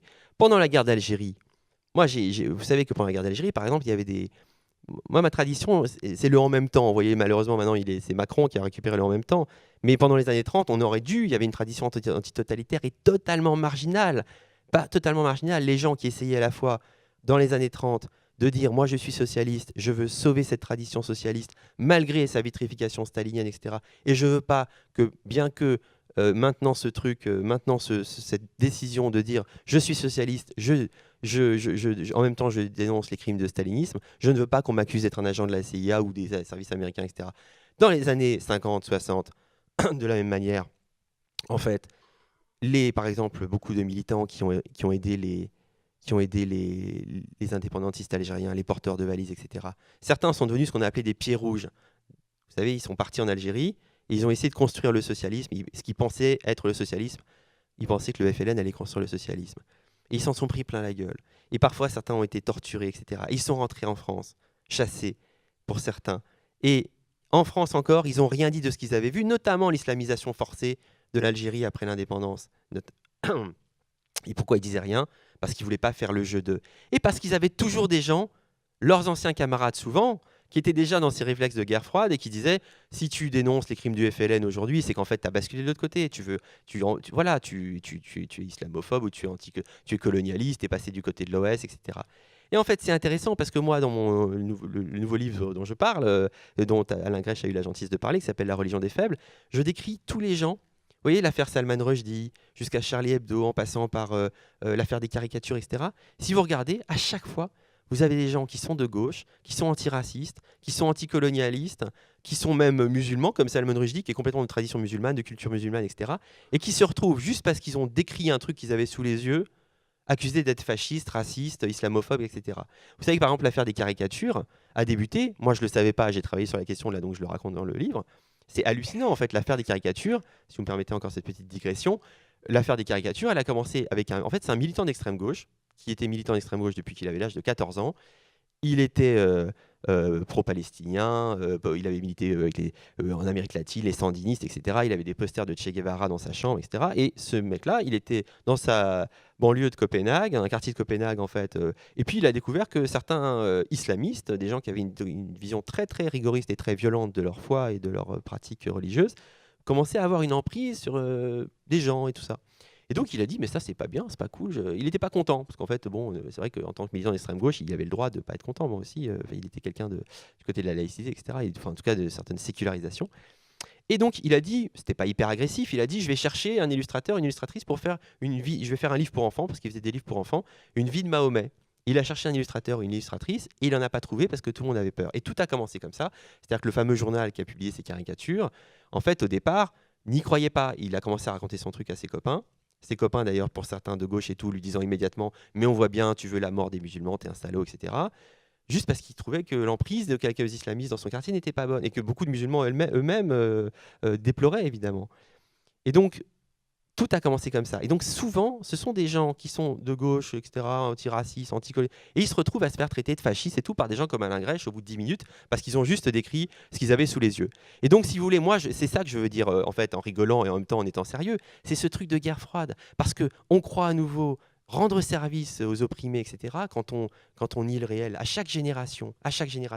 Mais moi, j'ai d'emblée cité Mohamed Harkoun, etc. Mais à ce moment-là, il faut dire que Mohamed Harkoun souhaite la guerre aux musulmans, puisque Mohamed Harkoun, dans tous ses textes, décrit une prolifération de l'islamisme et de la violence, etc., qui s'abat en premier sur les musulmans, et sur ceux qui ont un respect pour leur foi, et qui veulent que leur foi soit plutôt du côté de la spiritualité, et d'une mise en mouvement, d'une remise en mouvement perpétuelle de la lettre du Coran, etc., et non pas de sa vitrification dans une violence sanglante ou ne serait-ce que comme ça, physique, etc. Et donc, si dès qu'on pose la question, moi, ma question d'ailleurs, et pas tellement d'ailleurs celle de l'islam en général, elle est celle du miroir que le djihadisme comme puissance, dans sa puissance d'aimantation contemporaine qui n'a pas d'équivalent et qui humilie la vieille gauche internationaliste et qui défie le capitalisme globalisé aussi, cette force, qui est quand même une force qu'on ne peut pas non plus minimiser, tend un miroir extrêmement douloureux et cruel à toute une culture progressiste. Et si le simple fait de décrire ça déclenche la réaction de dire « mais on voit bien que bon, vous ne le dites pas vraiment comme ça, mais en fait, ce que vous souhaitez, c'est la guerre aux musulmans », bah franchement, c'est flippant, quoi. Alors, Alain Grèche, la gauche est-elle complaisante à l'égard de l'islam politique et du djihadisme ? Venir effectivement sur les échecs de ce qu'a été la décolonisation. C'est vrai qu'elle a suscité beaucoup de désillusions, mais elle n'a pas suscité des désillusions seulement en Algérie. Elle a suscité des désillusions au Vietnam, elle a suscité des désillusions au Nicaragua. Je dis pourquoi ? C'est-à-dire, on a l'impression que, en fait, la cause de l'échec des indépendances est dans la religion. Non, pas du tout. Il y a eu une cause des échecs des indépendances. On peut réfléchir pourquoi, dans quelles conditions c'est fait. En même temps, penser que la lutte pour l'indépendance était juste et qu'il fallait la soutenir. Et je m'excuse, toute la gauche n'a pas soutenu la lutte pour l'indépendance. Je veux dire, c'est le Parti socialiste qui a commencé la guerre en Algérie. Je veux dire, c'est pas. On a l'impression aujourd'hui que la gauche a été historiquement anticoloniale. Comme on le sait, le débat dans la Seconde Internationale avant la Révolution soviétique porte sur la question du colonialisme. Et il y a deux tendances qui s'affrontent. Un qui dit « mais nous sommes le point avancé de la civilisation, tous ces gens, il faut soit les éduquer, soit... » Il y a même des gens qui disent « il faut les éliminer, de toute façon, ils sont pas dans le sens du progrès. » Je veux dire, ça existe. Il y a un type qui écrit en 1902 un livre qui s'appelle « Le Maroc socialiste ». C'est le début il prône la colonisation du Maroc et il dit qu'il faut transformer le Maroc en pays socialiste. Comment on fait ça ? En éliminant les Arabes. Il le dit clairement. Donc, je veux dire, cette gauche coloniale, elle existe. Et bon, je ne veux pas rentrer dans les débats sur la gauche féministe en France. Franchement, ça me fait rigoler. La gauche en France a vraiment été toujours, y compris l'extrême gauche, y compris le PC, je veux dire, extrêmement... réticente. Mais bon, c'est un autre débat. Donc, il y a un débat, effectivement, sur les combats. C'est vrai, je le dis, moi, j'ai participé à une génération qui a eu des illusions sur les indépendances, qui a pu avoir des illusions sur le mouvement communiste, etc. Mais, pour reprendre quelqu'un que tu cites, qui s'appelle Maxime Renançon, qui fait un article pour expliquer pourquoi et comment il a quitté le Parti communiste, et il dit en même temps, mais les combats auxquels j'ai participé, je ne les regrette pas. Et réellement, je préfère avoir été du côté des porteurs de valises que du côté d'Albert Camus en Algérie. Je préfère avoir été du côté des gens qui se sont battus pour l'indépendance du Vietnam contre une partie à l'époque des socialistes français qui étaient extrêmement réticents à l'égard de la condamnation de la guerre du Vietnam. Tous ces combats, et ce sont des combats complexes. Moi, il y a une chose qui m'amuse toujours, c'est il y a un combat alors qui fait l'unanimité de tout le monde, c'est l'Afrique du Sud. Alors là, Mandela est devenu une icône. On a l'impression que tout le monde a toujours soutenu Mandela. Et je me souviens très bien qu'à l'inauguration de sa présidence, qui l'avait invité Mandela ? Fidel Castro. Et pourquoi elle avait invité Fidel Castro ? Parce que malgré tous les défauts de Cuba, malgré le fait qu'il réprime les dissidents, etc., l'armée cubaine avait cassé les reins de l'armée sud-africaine en 1988 dans la bataille de Cuanavale, et qui avait été le début de la fin de l'apartheid. Alors, comment on fait là-dedans ? Bien sûr, ce n'est pas simple. C'est pas simple. On peut être au-dessus de la mêlée, dire on condamne les Cubains, on condamne tout le monde, etc. Mais non, la réalité, c'est que les Britanniques et les Américains soutenaient l'Afrique du Sud, condamnaient Mandela, et qu'aujourd'hui, on nous le présente comme... Donc, oui, les combats ont été compliqués. Oui, nous avons perdu beaucoup de nos illusions. Mais une partie de ces combats ont été des combats justes. Et contrairement à ce que... je ne pense pas que l'islam soit la religion des pauvres. Je ne sais pas qui l'a dit, et je ne vois pas quelle force politique a pu penser ça. Je veux dire, c'est pas... L'islam... Moi, je dis, c'est ni une religion de paix, ni une religion de guerre, comme toutes les religions. Elles sont ce que font les musulmans. Et Olivier Roy a une jolie formule, il dit « Le Coran dit ce que les musulmans disent qu'il dit ». Et ça, moi, comme matérialiste, j'en suis convaincu. C'est-à-dire, vous prenez des versets au cours de l'histoire, ils ont été interprétés de manière très différente. Oui, il y a des versets guerriers terribles dans le Coran, il y en a terribles dans l'Ancien Testament aussi, et après. Je veux dire, le problème, c'est qu'est-ce qu'on en fait ? Mais c'est vrai qu'aujourd'hui, vous savez quand même, parce qu'on n'est pas en dehors de la politique, je veux dire, regardez le nombre de guerres que l'Occident mène dans le monde arabe aujourd'hui. Je veux dire, c'est au nom de la lutte contre Al-Qaïda. Enfin, ça a commencé en 90, à l'époque, ce n'était pas Al-Qaïda qu'on combattait, c'était Saddam Hussein. Et il n'y a pas de région du monde comme le Proche-Orient qui a connu autant d'interventions occidentales. Indépendamment de ce qu'on en pense, le résultat est que, comme j'ai dit, on a Al-Qaïda, on a l'État islamique. Ça ne veut pas dire qu'il n'y a que ça comme raison, que l'Occident est responsable de tout. Ce n'est pas du tout ce que je veux dire. Mais il y a, enfin, pour ceux qui ont été dans le monde arabe et musulman, et notamment au Proche-Orient, et vraiment, contrairement à ce qu'on pense, il n'y a pas une différence entre les islamiques, les laïcs, les trucs. Je veux dire, la vision de l'Occident aujourd'hui est une vision totalement négative. Elle n'est pas totalement négative parce qu'ils haïssent nos valeurs. C'est pas parce qu'ils n'aiment pas voir les filles et les garçons manger ensemble sur les cafés. Ça, c'est vraiment c'est une politique concrète qui considère comme un soutien à Israël, comme des guerres menées en Syrie, en Irak, etc. Je veux dire, et ça, on ne peut pas en faire c'est plus le colonialisme. Le colonialisme, il est fini. Mais les interventions militaires, elles ne sont pas finies. Alors, moi, je voudrais quand même revenir sur un point que Jean Birnbaum a évoqué, c'est la question moi j'interprète comme une forme de complaisance, cette question des intellectuels de gauche ou des responsables politiques de gauche qui, aujourd'hui, ici en Europe, en tout cas c'est un procès qui est fait, en tout cas une question qui est posée, qui est celle de la complaisance de ces intellectuels et responsables politiques de gauche à l'égard d'acteurs de l'islam politique et en Europe. Est-ce que vous pensez que c'est un faux procès, d'où le terme islamo-gauchiste, ou est-ce que c'est un reproche qui peut s'expliquer par le fait d'avoir ce réflexe de soutenir des populations qui, majoritairement en Europe, constituent des populations extrêmement marginalisées sur le plan social et économique, et donc ce réflexe de soutien? Moi, j'ai un problème avec le terme de l'islam politique. D'abord, le djihadisme, c'est une forme, on peut dire, d'islam politique, mais je dirais les islams politiques, parce que pour moi, entre le Hezbollah, enfin, pour prendre les forces là-bas, les frères musulmans, la révolution iranienne, etc., il y a des politiques et des stratégies très différentes. D'ailleurs, ils sont en conflit sans arrêt. Je veux dire, c'est pas qu'il y a quelque chose qui les unit malgré la religion. Ils peuvent se faire la guerre, les Turcs et les Saoudiens ou les Turcs et les Iraniens, en dépit du fait que tout le monde est musulman. La question ici, c'est, je dirais, par rapport aux acteurs des sociétés européennes, oui, c'est de partir, enfin pas du principe, parce que ce n'est pas un principe, que les populations musulmanes en Europe, d'abord, sont une toute petite minorité. Je crois qu'en France, c'est le plus important, c'est 5-6%. Et que, à supposer, ce qui est absurde, qu'ils soient tous devenus islamistes, je veux dire, il ne va pas y avoir de grands remplacements et ils ne vont pas changer les valeurs de la République, ni la République française, ni la Belgique. Donc, il y a aussi, pour moi, la manière de désigner sans arrêt les musulmans comme...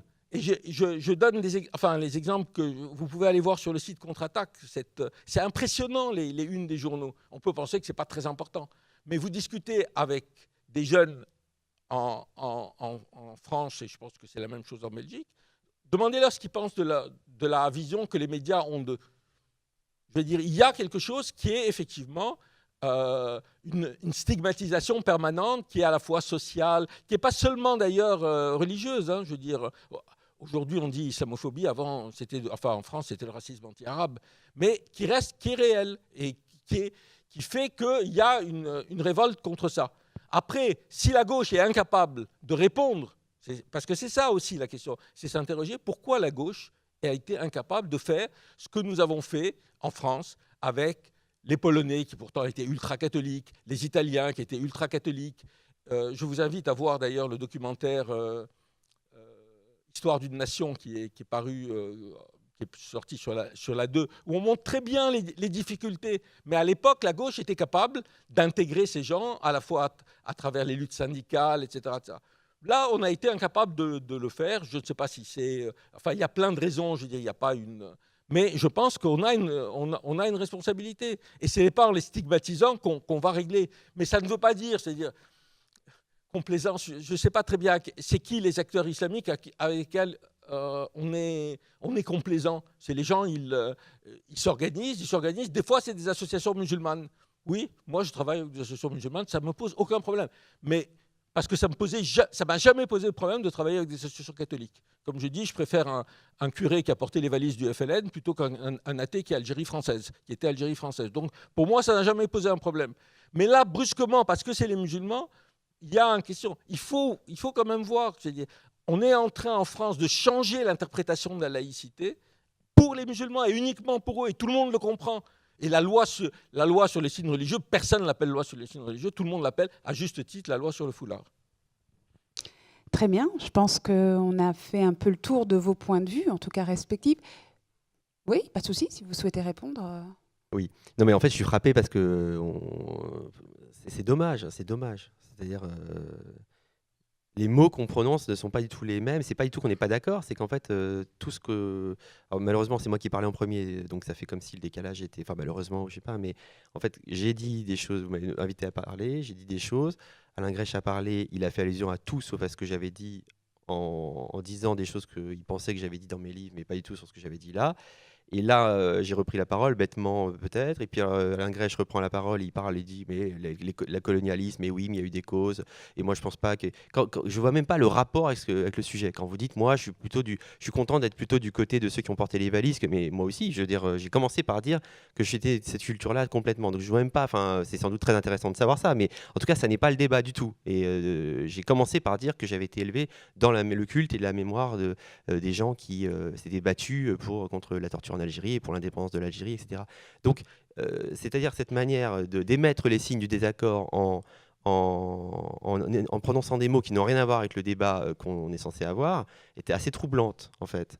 J'ai parlé de la guerre d'Algérie. J'ai parlé de la guerre d'Algérie, mais pas du tout pour parler de ça. J'ai dit ce qui est intéressant avec la guerre d'Algérie. J'ai parlé des pieds rouges. Ces pieds rouges-là, j'ai pas du tout dit que toute la gauche. Il a dit, il faut pas dire que toute la gauche était. J'ai jamais dit ça. Je n'ai jamais dit ça, mais c'est pas grave.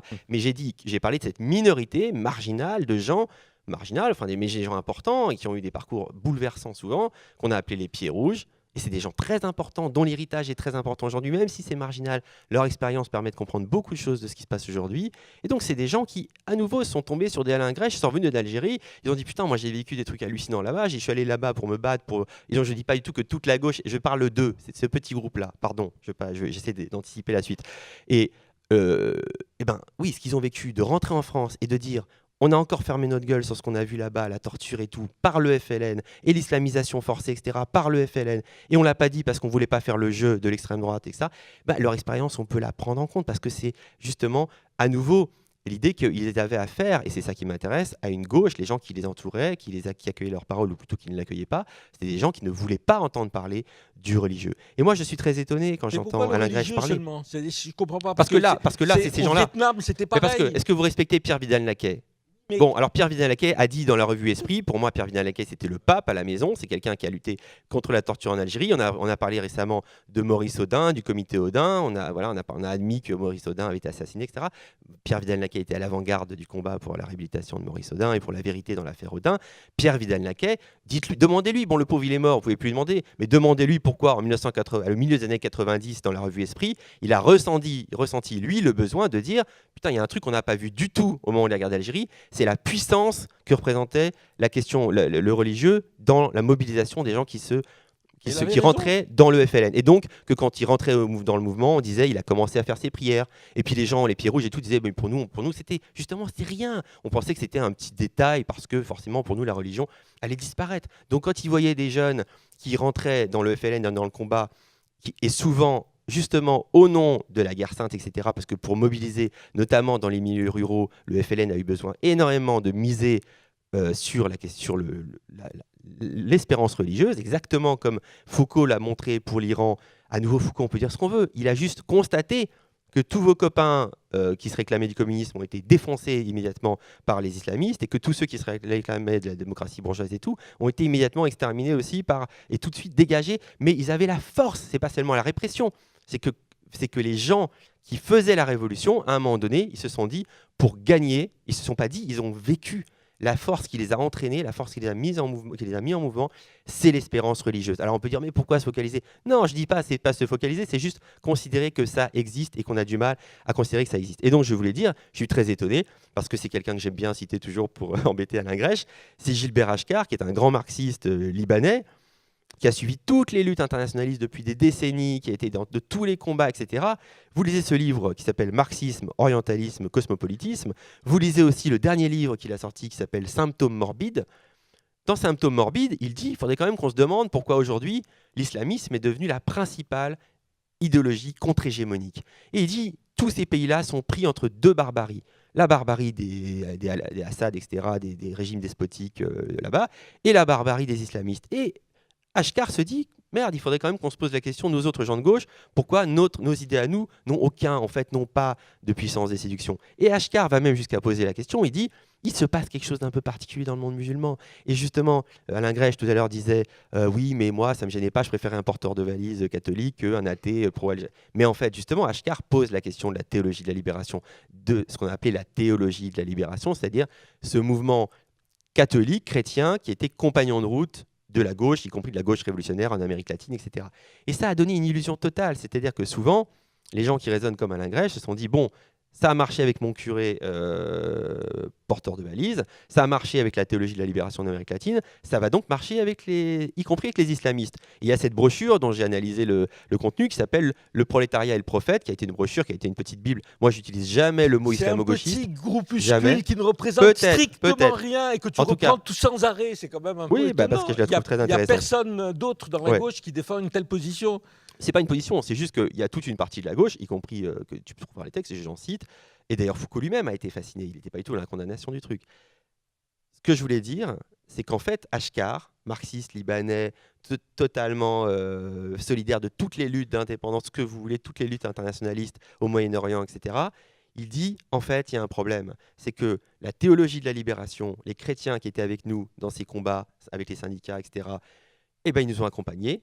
On a cru que ça pouvait être pareil, et en fait, on s'est aperçu d'une chose toute simple, dont la gauche apparemment a encore du mal à comprendre la réalité aujourd'hui, c'est que partout où les islamistes, je ne parle pas des musulmans, je parle des islamistes, dont les musulmans sont souvent les principales victimes, partout où les islamistes ont pris le pouvoir, Achcar le dit, eh bien, ils ont été défoncés, exterminés. Et donc, mais là, il y a par exemple, pays où ils ont pris le pouvoir, c'est l'Iran. Non, partout ils ont été même forts. Il y en Algérie. Qu'est-ce qu'ils ont fait en Algérie ? Par les pouvoirs. En tout cas, la phrase de Gilbert Achcar, vous lirez son livre. Oui, je l'ai lu. Voilà.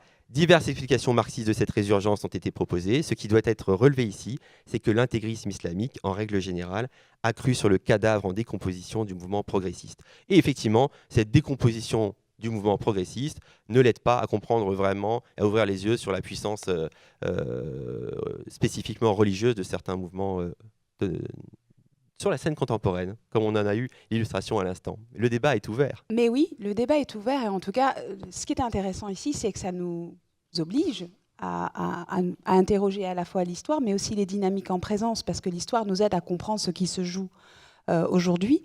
Mais moi, je trouve ça très intéressant, ce dialogue, cet échange que vous avez, auquel on assiste ici, parce que je pense que malheureusement, ce genre de débat contradictoire, malheureusement, du fait de ce... Moi, j'utilise le terme de tabou. Je pense qu'il y a une part de tabou liée à ce qu'on appelle le politiquement correct, où on n'ose plus aborder certains sujets, de peur de froisser, de peur de faire le jeu de l'extrême droite, comme vous l'évoquiez. Mais voilà, où sont les espaces aujourd'hui pour débattre entre guillemets, entre nous et interroger tout ça. Moi, en tout cas, je trouve que c'est précieux. Parce que sinon, on laisse la porte ouverte soit aux crispations, chacun de son côté, et on divise, et on se subdivise encore et on se fragilise face au camp adverse qui, lui, en tout cas, trace vraiment sa route, parce que là-dessus, en tout cas, les populistes d'extrême droite, ils sont, en tout cas, en rang serré, et ils avancent très sereins. Alors, ce que je vous propose maintenant, c'est effectivement laisser la parole à la salle. Donc, n'hésitez pas à lever le bras pour que vous puissiez poser des questions. Donc, je vois une main levée ici au milieu, une dame, et puis ensuite ici à ma gauche, à l'extrême gauche, il y en a deux. Voilà, oui, ça marche. Il faut vraiment, oui. Voilà, cracher dans le micro. Oui, bonjour. J'allais dire aussi, en quelque sorte, c'est dommage que vous vous enlisiez un petit peu dans les polémiques pour une part politique, les clivages gauche-droite, ou pour une autre part économique, à savoir les responsabilités coloniales ou post-coloniales, parce que c'était peut-être pas vraiment ça l'enjeu, même si je me fais l'avocat du diable, parce que je n'ai pas lu le livre de M. Birnbaum, mais je crois qu'il a le mérite, en tout cas, d'après ce que j'ai compris de sa thèse ou de son sujet, de poser une question tout à fait pertinente aujourd'hui, à savoir celle du déni, en effet, du phénomène religieux. Qui est quand même plus que pressant auquel il faut remédier d'une manière ou d'une autre, puisque c'est comme si on faisait l'impasse sur une des dimensions. Vous avez eu raison de souligner, il y a une diversité de profils dans tous les phénomènes djihadistes ou intégristes, mais il y a aussi une pluralité, heureusement, de dimensions dans l'être humain en soi, et donc on s'est beaucoup occupé de la dimension économique au fil des idées. C'est comme si au cours de la pensée contemporaine, il y avait eu un cycle de philosophie ou d'idéologie qui relevait de l'économique, pour arriver à ce que finalement Weber décrivait comme le désenchantement de l'humain, tout cet aspect économico-technique ayant eu besoin d'être résolu aussi, puisqu'il y a la pyramide des besoins de Maslow qui veut qu'on commence par les lois de la survie, et puis il y a l'économie, il y a le politique qui est venu par la suite. Il y a eu toute cette théologie de la mort de Dieu, à laquelle on s'est beaucoup intéressé depuis Nietzsche, et puis pendant le XXe siècle, qui a mené à l'intégrisme laïque, au fait, auquel on est confronté de nos jours, qui, maintenant, je pense, pêche par faute d'évoluer vers la troisième dimension, qui serait celle du spirituel, qu'on doit impérativement remettre, je pense, dans nos sociétés occidentales au goût du jour, d'une façon ou d'une autre. Alors, pour ne pas être politiquement incorrect, il faut peut-être plus parler d'enjeux religieux ou divins, mais en tout cas spirituels, peut-être. Il faut remettre la spiritualité au cœur de nos sociétés, parce que c'est ça qui, même s'il y a des motivations diverses aux djihadistes, certains peut-être sont fascinés par les modes de vie dans un sens, sont motivés par le manque de spiritualité ou d'idéaux dans l'autre sens.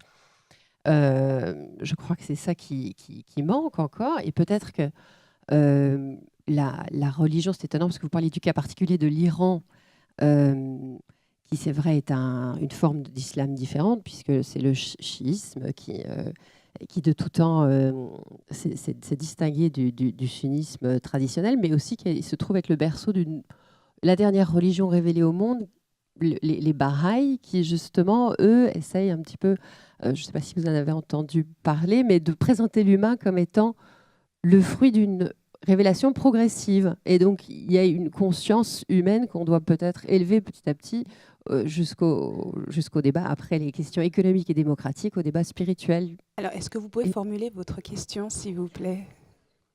Alors, il y en a une. Ça peut être une observation, ça peut être une réflexion, remarque, c'est pas la peine de...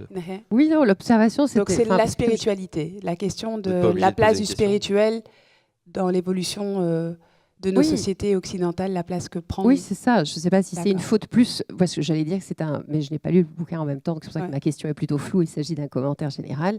Est-ce que c'est vraiment une question de déni de la gauche plus que de la droite? On est arrivé finalement à se cristalliser et se crisper sur la question de la spiritualité dans tous les courants politiques, quels qu'ils soient, et c'est peut-être ça qui est le Très bien, je vous remercie. On va prendre plusieurs questions.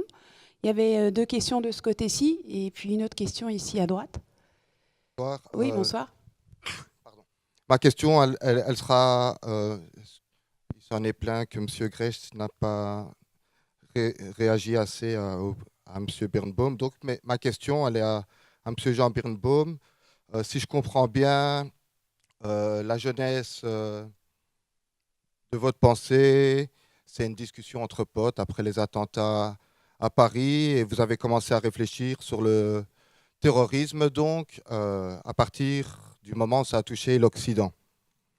Avant ça, est-ce que vous vous êtes jamais posé la question sur le rôle de la religion dans l'Inquisition, dans la question du génocide des Natifs américains, ou bien de l'Église sous Jim Crow, ou bien le rôle de la religion sous le régime nazi, en Afrique du Sud, au Rwanda, ou bien aussi, par hasard, le rôle de la question juive dans la question de la création d'Israël et des crimes que commet depuis plus de 60 ans maintenant cet État et qui les justifie sous prétexte de manière religieuse.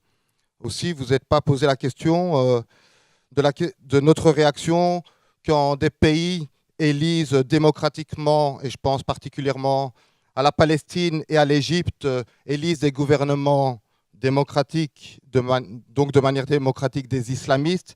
Quelle est notre réaction donc quand ces arriérés votent de manière démocratique? Peut-être aussi, vous n'êtes jamais posé la question religieuse dans les révolutions sud-américaines ou bien dans le conflit irlandais, mais aussi, vous l'avez évoqué brièvement, sous Staline, vous n'êtes pas posé la question de la question religieuse dans la guerre civile en Espagne, à tout hasard, ou bien aussi la question religieuse. Je pense qu'on a compris l'idée. Oui, mais j'ai pas fini. On va passer tous les conflits historiques. Je pense qu'on a compris, on situe l'idée. Donc on comprend bien que le religieux ne doit pas se. J'ai pas fini, s'il vous plaît. Oui, mais justement, c'est ça le problème. Et madame, là on perd du temps, s'il vous plaît, ne me coupez pas. Donc c'est mon rôle, j'assume la modération des débats. La question religieuse, quand des gens ont brûlé les cinémas à Paris, quand on passait la dernière tentation du Christ, ou bien la question religieuse quand des gens manifestent contre le mariage pour tous à Paris, ou bien vous l'avez aussi évoqué, Breivik, pourquoi vous n'écrivez pas un livre sur celui qui vous ressemble le plus? Aussi dans les médias, quand des nazis, vous les avez évoqués ou pas, en tout cas quand les terroristes sont blancs, ils sont toujours, en tout cas, soit des fous, soit des loups solitaires, alors que les musulmans sont, eux, toujours des terroristes. Est-ce que vous êtes posé le rôle de la question religieuse dans la guerre contre le terrorisme, qui est perçu quand on est des musulmans comme une guerre contre les musulmans? Donc s'il y a bien un déni, c'est celui-là. Merci, je pense qu'on a compris l'idée. Merci. Donc question, pour terminer, ma question, elle sera celle de Mohamed Ali, qui a un journaliste qui lui demande qu'est-ce que ça vous fait d'appartenir à la même religion que Ben Laden? Mohamed Ali lui répond, et vous, Monsieur Birnbaum, qu'est-ce que ça vous fait d'appartenir à la même religion que Hitler? Voilà. Oula. Ok. Question suivante. Eh bien, monsieur, justement. Oui. Oui, 1, 2. Donc, si l'on souhaite aborder la question d'une certaine complaisance. Eh bien, mais c'est pas grave, je vous en prie, c'est pas grave. Avant moi? Oui, non, c'est pas grave, continuez et puis monsieur poursuivra. Allez-y, monsieur, allez-y, vous avez le micro, allez-y, vous avez commencé. Donc, si l'on dit que on est venu ici pour entendre une réflexion, un débat sur la question d'une certaine complaisance entre des gens de gauche ou des mouvements de gauche et puis des personnalités ou des courants islamiques, moi, ce qui m'étonne un peu ici, c'est qu'on n'a pas vraiment été fort dans l'actualité, exemplifié, par exemple. Et j'ai l'impression qu'il y a une personne ici dont on ne souhaite pas parler, mais qui incarne du côté islamique tout à fait cette rencontre ou cette forme de coalition, qu'on pourrait peut-être dire. Je pense à Tariq Ramadan. Évidemment, personne n'ose plus en parler maintenant, mais ça serait peut-être... il a joué un rôle quand même fondamental avec des intellectuels de gauche à ce niveau-là, quoi. D'accord. Question suivante, monsieur, vous avez encore une question? Plus près, ouais. D'accord. Voilà. Je me demande si aborder la problématique selon l'angle des cultures n'aurait pas du sens. Par exemple, quand on dit musulmans et islamistes, les musulmans en général, ce sont des gens qui sont inscrits dans des cultures, alors que les islamistes, c'est ceux qui prônent des formes d'islam contre les cultures. Les salafistes, les wahhabites, les frères musulmans, c'est des formes d'islam contre les cultures. Comme le capitalisme d'ailleurs, le capitalisme est une machine de destruction des cultures, d'uniformisation globale. Voilà. Et je me demande si la gauche n'a pas un problème avec les cultures, justement. Par exemple, si je cherche des penseurs de gauche qui ont réfléchi à la question des cultures, je vois Ernesto De Martino, qui avait admiré les cultures populaires autour en Italie du Sud, et qui avait compris qu'il y avait une intelligence populaire. Ou Gramsci aussi a réfléchi sur cette question. Et je trouve qu'il y a un manque terrible de pensée de la culture dans le progressisme. Peut-être parce que c'était une religion cachée. Le progrès était une religion, c'était aussi un apocalyptisme. Karl Marx, d'une certaine façon, c'était une façon de dire la société communiste, c'est la société réconciliée. Donc c'est post-apocalyptique. Il y a un point commun entre Karl Marx et les djihadistes. C'est semons le chaos, la révolution, pour faire advenir un monde nouveau. Ça, c'est le point commun. Et bien, voilà, je me demande si, je pose la question, est-ce qu'on ne peut pas aborder ce malaise de la gauche comme un malaise qui serait issu du progressisme, du fait qu'on va tous vers le même univers, qui ne prend pas en compte la diversité, la manière dont les cultures s'incarnent et comment l'islam s'agence avec les cultures. Et que ces questions du sens, elles sont portées par des gens qui vivent dans des cultures et pas par des islamistes qui sont contre les cultures. Merci. Il y avait encore une question juste ici en haut. Ah, excusez-moi, monsieur. Il y avait d'abord monsieur ici et puis ensuite ici en haut. Bonsoir. En fait, je vais revenir un peu aux sciences politiques, proprement parler. Donc, puisqu'on sait que chaque parti ne va pas se couper de ses électeurs, il se fait que les partis de gauche, statistiquement, est plus proche de la culture musulmane et des gens qui sont proches de cette culture-là. Donc, en gros, dans les partis de gauche ne vont pas trop faire de mesures qui vont contrarier leurs électeurs s'ils veulent rester au pouvoir. Ça, c'est une observation. Et alors, ma question, c'est qu'est-ce que vous pensez du nouveau parti de gauche allemand qui se dit anti-immigré et anti-musulman? Donc, on a un parti de gauche allemand, anti-musulman, anti-immigré. C'est un nouveau positionnement des partis de gauche, voire peut-être les partis de gauche futurs vont ressembler à ça, si peut-être ils veulent garder le pouvoir. Je dis bien peut-être. Merci. Une dernière question ici, oui, puis c'est le dernier tour, et puis éventuellement faire un deuxième tour. Donc il y avait une question ici en haut. Merci. Moi j'aimerais poursuivre... Vous avez... Désolée, je ne vois pas très bien parce que la salle n'est pas très bien éclairée. Je vous céderai la parole, madame, juste après, monsieur. Voilà, je voulais poursuivre un peu sur le prisme politique de la chose. Je voulais savoir qu'est-ce que nos panélistes pensaient. Je pense que ça se pratique en France, en tout cas ici en Belgique, ça se pratique. Des accointances politiques qui peuvent exister entre des mouvements politiques de gauche et des islamistes. Je ne parle pas d'islam, je parle de l'islamisme, de projets politiques qui utilisent l'islam à des fins hégémoniques. Comment ces accointances peuvent-elles, que je considère être contre nature, avoir lieu encore aujourd'hui en Occident? En tout cas, en Belgique, je peux le dire. En France, je suppose que ça doit aussi exister. Merci. Voilà, et dernière question de madame ici, puis on repartira pour une salve de questions juste après celle-ci. Je voulais juste demander, en fait, par rapport aux jeunes qui sont plus attirés par le djihadisme, ou que le djihadisme prend une place plus importante pour tout ce qui est activisme, etc.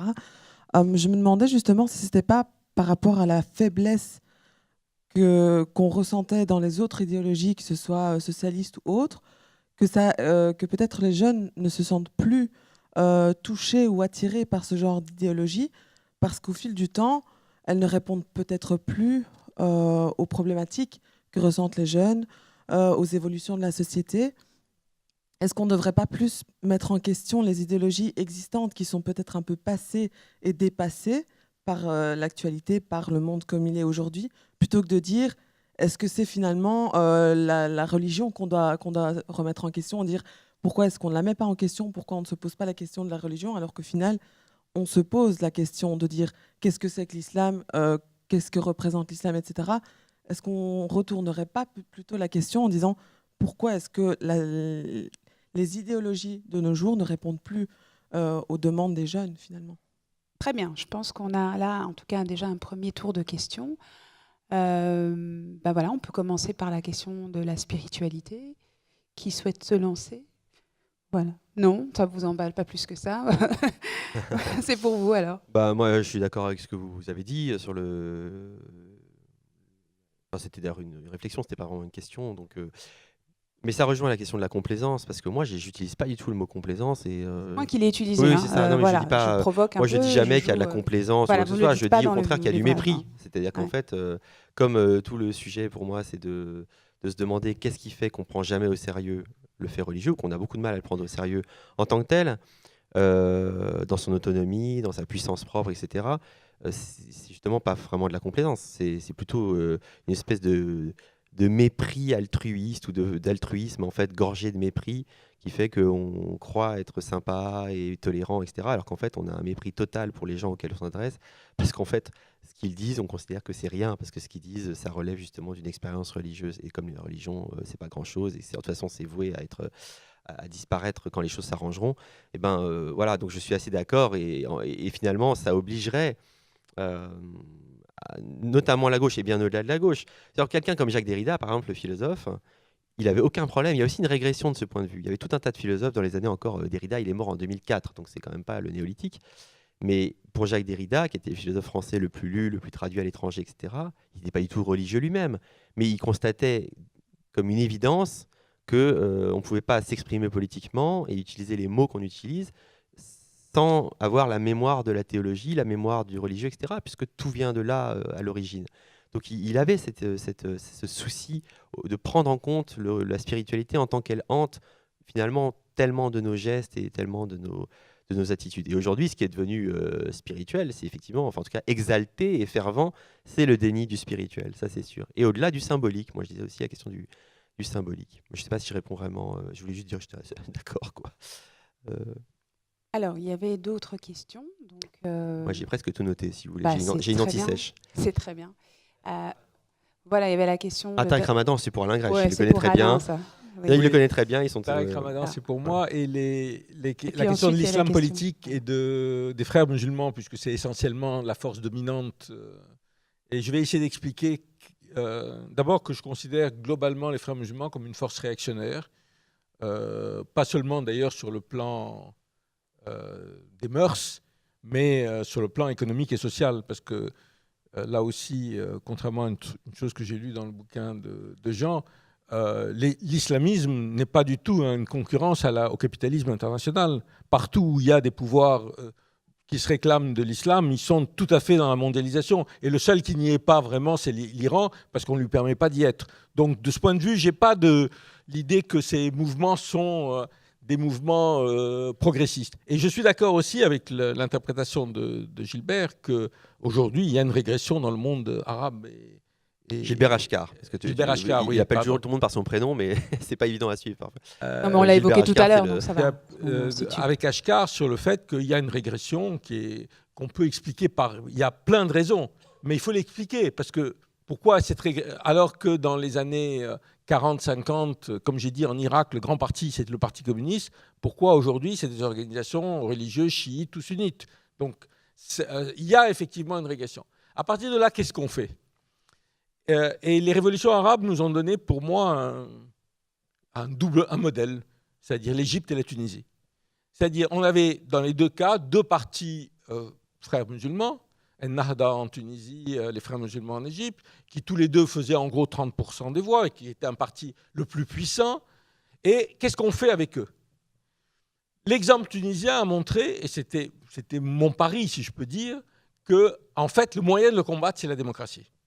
Le moyen de combattre les tentatives hégémoniques qu'il y a dans ces partis, c'est la démocratie. C'est la mobilisation de la société civile, mais ce n'est pas leur élimination. Parce que leur élimination, ce qui s'est passé en Égypte, aboutit en fait à des dictatures. En Égypte, c'est la pire dictature que l'Égypte ait connue depuis Nasser, avec une répression qui, au départ, tous les intellectuels de gauche qui avaient soutenu, non pas les islamistes, mais Sisi contre les islamistes, ont petit à petit été arrêtés. Les libéraux, d'ailleurs, pas que les gauches, ont été arrêtés. Donc voilà, c'est je dirais, le courant islamiste politique majoritaire ou dominant, c'est les frères musulmans. Le problème, c'est qu'il faut les intégrer au jeu politique, sans naïveté. Et je pense que l'exemple tunisien l'a montré qu'on pouvait le faire, mais avec des retours en arrière possibles. Voilà. Donc, alors, quand on parle maintenant de ce qui s'est passé avec, je veux dire, le travail que j'ai fait avec Tarek Ramadan, bon, je sépare Tarek Ramadan de ce pourquoi il est en prison. Moi, ma position de principe, c'est que je fais confiance à la parole des femmes. Mais je ne veux pas rentrer là-dedans, il y aura un procès, c'est pas... mais bon, je dis, moi j'ai mené un combat avec Tarek Ramadan, je vais expliquer pourquoi je l'ai mené. D'abord parce que c'était, ce n'est pas le seul argument, mais il était l'expression des nouvelles générations musulmanes en France. Je veux dire, pour qui a assisté a fait des débats avec lui, c'est impressionnant. Et c'est resté jusqu'à la fin, contrairement à ce qu'on lui dit qu'il a perdu son influence. Il y a eu une étude faite par l'Institut Montaigne sur l'influence des leaders islamiques. Il est à 40% de taux, alors que celui qui vient après lui est à 10%. Voilà. Et ce n'est pas seulement parce qu'il était populaire, mais parce qu'il tenait un discours aux jeunes, et il le tenait en français et en arabe, parce que je peux comprendre les deux, qui était de dire, vous êtes français, vous devez vous intégrer dans cette société, vous ne devez pas renier votre origine musulmane, mais voilà. Et je pensais que face à un discours, d'ailleurs essentiellement salafiste, qui existait déjà, qui était de dire « vous n'êtes pas partie de cette société, allez faire la hijra dans le monde musulman, ou bien vivez de manière autonome et séparée », ça me semblait être quelque chose de positif. Ça ne veut pas dire que je considérais qu'il était progressiste, j'ai toujours considéré qu'il était extrêmement réactionnaire sur le plan, disons, de vie sociale, les femmes, etc., etc. Mais voilà, c'est un combat politique que j'ai mené, je l'ai mené, je ne le regrette pas en tant que combat, parce que je pense que le problème de comment on s'adresse aux populations musulmanes en France est très important. Et réellement, je dis, on sous-estime qu'il représentait pour tous ces jeunes avec qui j'ai parlé l'idée qu'il y avait un musulman qui parlait bien, qui était propre, qui était un bon débatteur et qui leur donnait la fierté d'être musulman. Voilà, je veux dire. Après, j'aurais préféré qu'au lieu de Tarek Ramadan, il y ait un leader communiste d'origine musulmane qui soit capable de leur parler. Mais ce n'était pas la réalité. Alors après, on peut essayer d'expliquer pourquoi. C'est une autre question, peut-être je peux en dire un mot. Oui. C'est-à-dire, effectivement, la gauche radicale, c'est-à-dire essentiellement le Parti communiste, la CGT, une partie de la gauche socialiste dans certains pays, etc., a effectivement raté la génération de l'immigration, mais pas seulement musulmane, mais aussi musulmane, n'a pas été capable d'intégrer. Elle n'est pas seule responsable, parce que une partie de l'intégration des classes ouvrières dont j'ai parlé tout à l'heure, elle s'est faite à partir du travail. C'est dans les grandes entreprises, c'était tellement facile d'organiser les ouvriers. Enfin, c'était pas facile, mais on organisait les ouvriers italiens, espagnols. Il pouvait y avoir du racisme, il y avait du racisme, mais on arrivait à les organiser. Il y avait le syndicat, il y avait le parti politique, etc., etc. Là, ça n'existe plus. À la fois, ce travail, enfin, cette forme de travail n'existe plus aujourd'hui. Et puis, il y a aussi les fondements de l'idéologie communiste, c'est vrai. Il n'y a plus cette espérance messianique qui pouvait être, disons, une réponse. Alors, bon, est-ce qu'il faut le regretter? Je ne suis pas sûr, mais c'est la réalité. Mais en même temps, je ne suis pas sûr que, si vous voulez, le discours, vous savez, l'Europe, ils sont faibles, ils n'ont pas d'idéaux, ils sont prêts à mourir pour rien, etc. C'était le discours que Hitler tenait face aux démocraties, que Saddam Hussein tenait face à l'intervention, etc. Je pense que ça n'a pas de sens. Les gens, ils n'ont pas de raison de mourir, et tant mieux en Europe. Pourquoi il faudrait leur demander ça? Mais c'est vrai que ça pose aussi la question de quel idéal de société on offre. Parce que ce qui est curieux dans le développement aussi de l'islamisme, c'est dans nos pays, c'est qu'il ne se fait pas en dehors de l'économie de marché. Il y a des gens qui parlent d'islam de marché. C'est-à-dire on peut être très bien islamiste, y compris extrêmement rigoriste, et être totalement dans la société de consommation, dans l'économie capitaliste qui ne remettent pas en cause. Une partie ne le remet pas en cause du tout. Donc il y a une question à se poser sur la gauche, sur son incapacité à offrir d'autres modèles. Mais je ne suis pas sûr que ce soit forcément des modèles, encore une fois, que pour combattre le djihadisme, il faut offrir une espèce d'idéal, enfin pas mortifère, mais pour lequel il faudrait mourir. Peut-être qu'il y aura des occasions où il faudra mourir pour défendre, j'espère pas.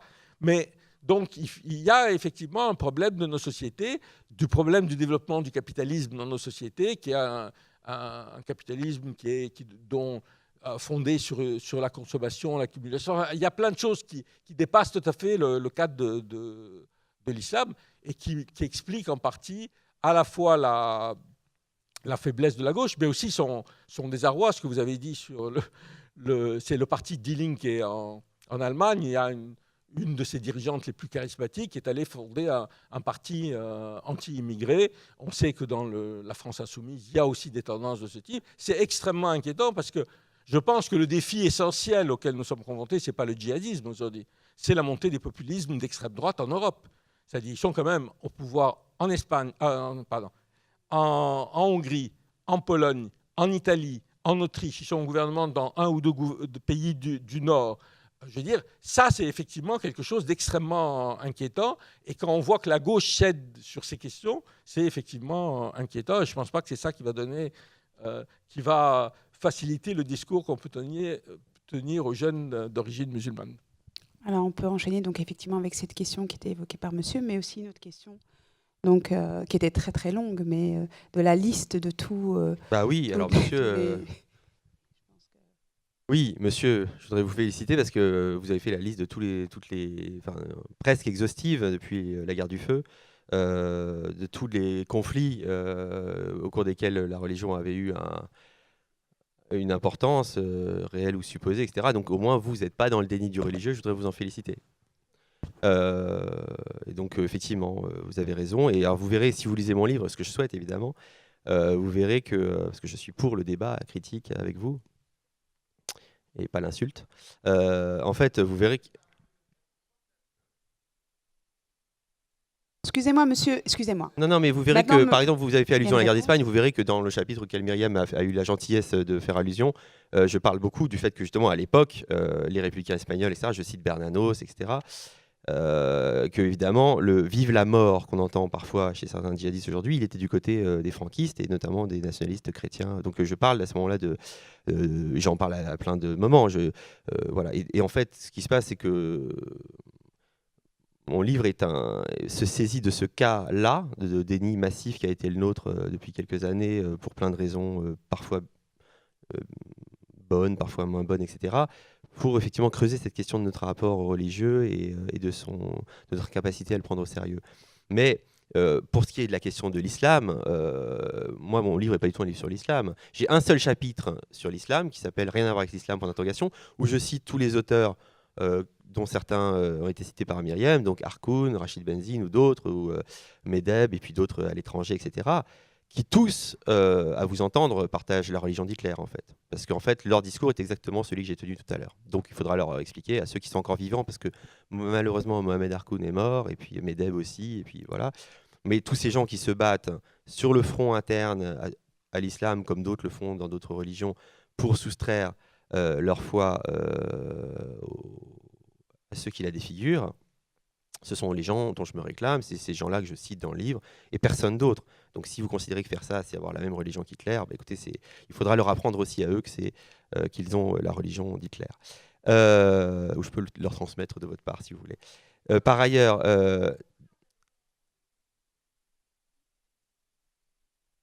Vous avez dit qu'est-ce que ça vous fait à vous, Monsieur Birnbaum, de partager la même religion qu'Hitler? C'est la phrase qui a été prononcée. C'est la dernière phrase. C'est la dernière phrase que vous avez prononcée. Donc, si vous voulez, moi, j'entends ce que vous dites. Moi, je vous entends. Je vous entends. Donc, je le prends pas mal du tout, hein, mais je vous entends et je peux pas ne pas entendre ce que vous avez dit. Pardon? Écoutez, moi... Bah, je vous dis, je vous ai fait la réponse, vous aussi. Moi, je vous ai entendu. Vous avez vu, j'ai répété mot pour mot votre phrase. Je suis attentif. Alors, je voudrais juste dire un mot, si vous me le permettez. J'ai commencé par dire que l'initiative de ces rencontres s'inscrivait dans une volonté de dialogue. Dans une volonté de dialogue dépassionné. Alors évidemment, c'est passionnant, c'est très vite, on est très vite pris aux tripes, puisqu'on parle de sujets à la fois d'actualité, mais en plus, si on aborde les questions liées aux religieux, on est dans quelque chose d'extrêmement sensible, parce que ça nous rallie à une forme de sacralité, que ce soit le religieux ou la spiritualité, comme l'évoquait la dame tout à l'heure. Donc, moi, la seule chose que j'ai envie de dire ici, c'est qu'on peut débattre, ne pas être d'accord, et c'est le cas de nos deux intervenants ici, encore que quand on creuse un peu, il y a quand même des points de convergence. On est juste sur des portes d'entrée différentes. Moi, j'aimerais vraiment qu'on reste dans quelque chose de l'ordre de la bienveillance. On est quand même entre démocrates ici. On est quand même dans un enjeu de pouvoir être, de se créer un espace de dialogue et de discussion. On n'est pas là pour se faire des procès d'intention et de s'invectiver, quoi. Je pense que ça, c'est le point de départ, me semble-t-il, de toute tentative d'entrer en dialogue avec l'autre, quel qu'il soit. Donc voilà, moi, je voudrais vraiment insister sur cet aspect-là et poursuivre l'échange en vous invitant vraiment à garder cette démarche de bienveillance et d'écoute de points de vue autres que le vôtre, tout en gardant cette limite de veiller à ne pas passer, outrepasser des propos qui peut-être à certains moments peuvent dépasser vos propres... voilà, parce que pris par l'émotion ou ou la passion, peu importe. Alors je voudrais revenir sur la question qui était posée par monsieur sur, effectivement, vous l'avez évoqué, sur ce mouvement... je pense que c'est un parti d'extrême gauche, hein, je pense. Voilà, c'est ça. Oui, voilà, elle a quitté le parti d'extrême gauche et elle a créé une nouvelle formation politique. Voilà. Écoutez, moi, j'ai pas grand-chose d'intéressant à dire là-dessus, mais je pense qu'effectivement, c'est très inquiétant. Par ailleurs, je pense qu'on est en fait aussi dans notre sujet, parce que toute la question, justement, c'est celle du nous. C'est-à-dire, moi, c'est la question que je pose dans le dernier livre sur la religion des faibles. C'est qu'est-ce que c'est que ce nous qui est désigné par les gens qui haïssent l'universalisme européen, etc., et toutes les valeurs qui se sont sédimentées, qui sont très ouvertes. En fait, c'est très simple. Soit on accepte de poser cette question du nous, et exactement comme les musulmans qui essaient de soustraire leur foi aux islamistes, on essaie de soustraire le nous à ceux qui veulent faire de ce nous un truc exclusif et une ligne de barbelé. Soit on ne pose pas la question du nous, et voilà. Parce que si on pose la question du nous, on est fasciste, donc c'est très clair, et puis voilà, il n'y a pas de problème. Donc, soit vous acceptez de la poser, la question du nous, soit vous faites effectivement, vous pavez la voie à tous les fascistes sans aucun problème. Ça ne veut pas dire qu'à ce jeu-là, au nous exclusif, ils seront toujours vainqueurs, bien sûr. Mais en tout cas, poser la question du nous en disant, il y a des différences de culture, pour revenir à la question de monsieur, on va y venir après. Il y a plein de choses, il y a des frottements d'universalisme, il se passe des choses, et que ce nous européen, par exemple, ça puisse être un nous ouvert, un nous en mouvement, un nous fragile, un nous compliqué, un nous héritier de plein de traditions différentes, et un nous de toutes les couleurs et de toutes origines, etc.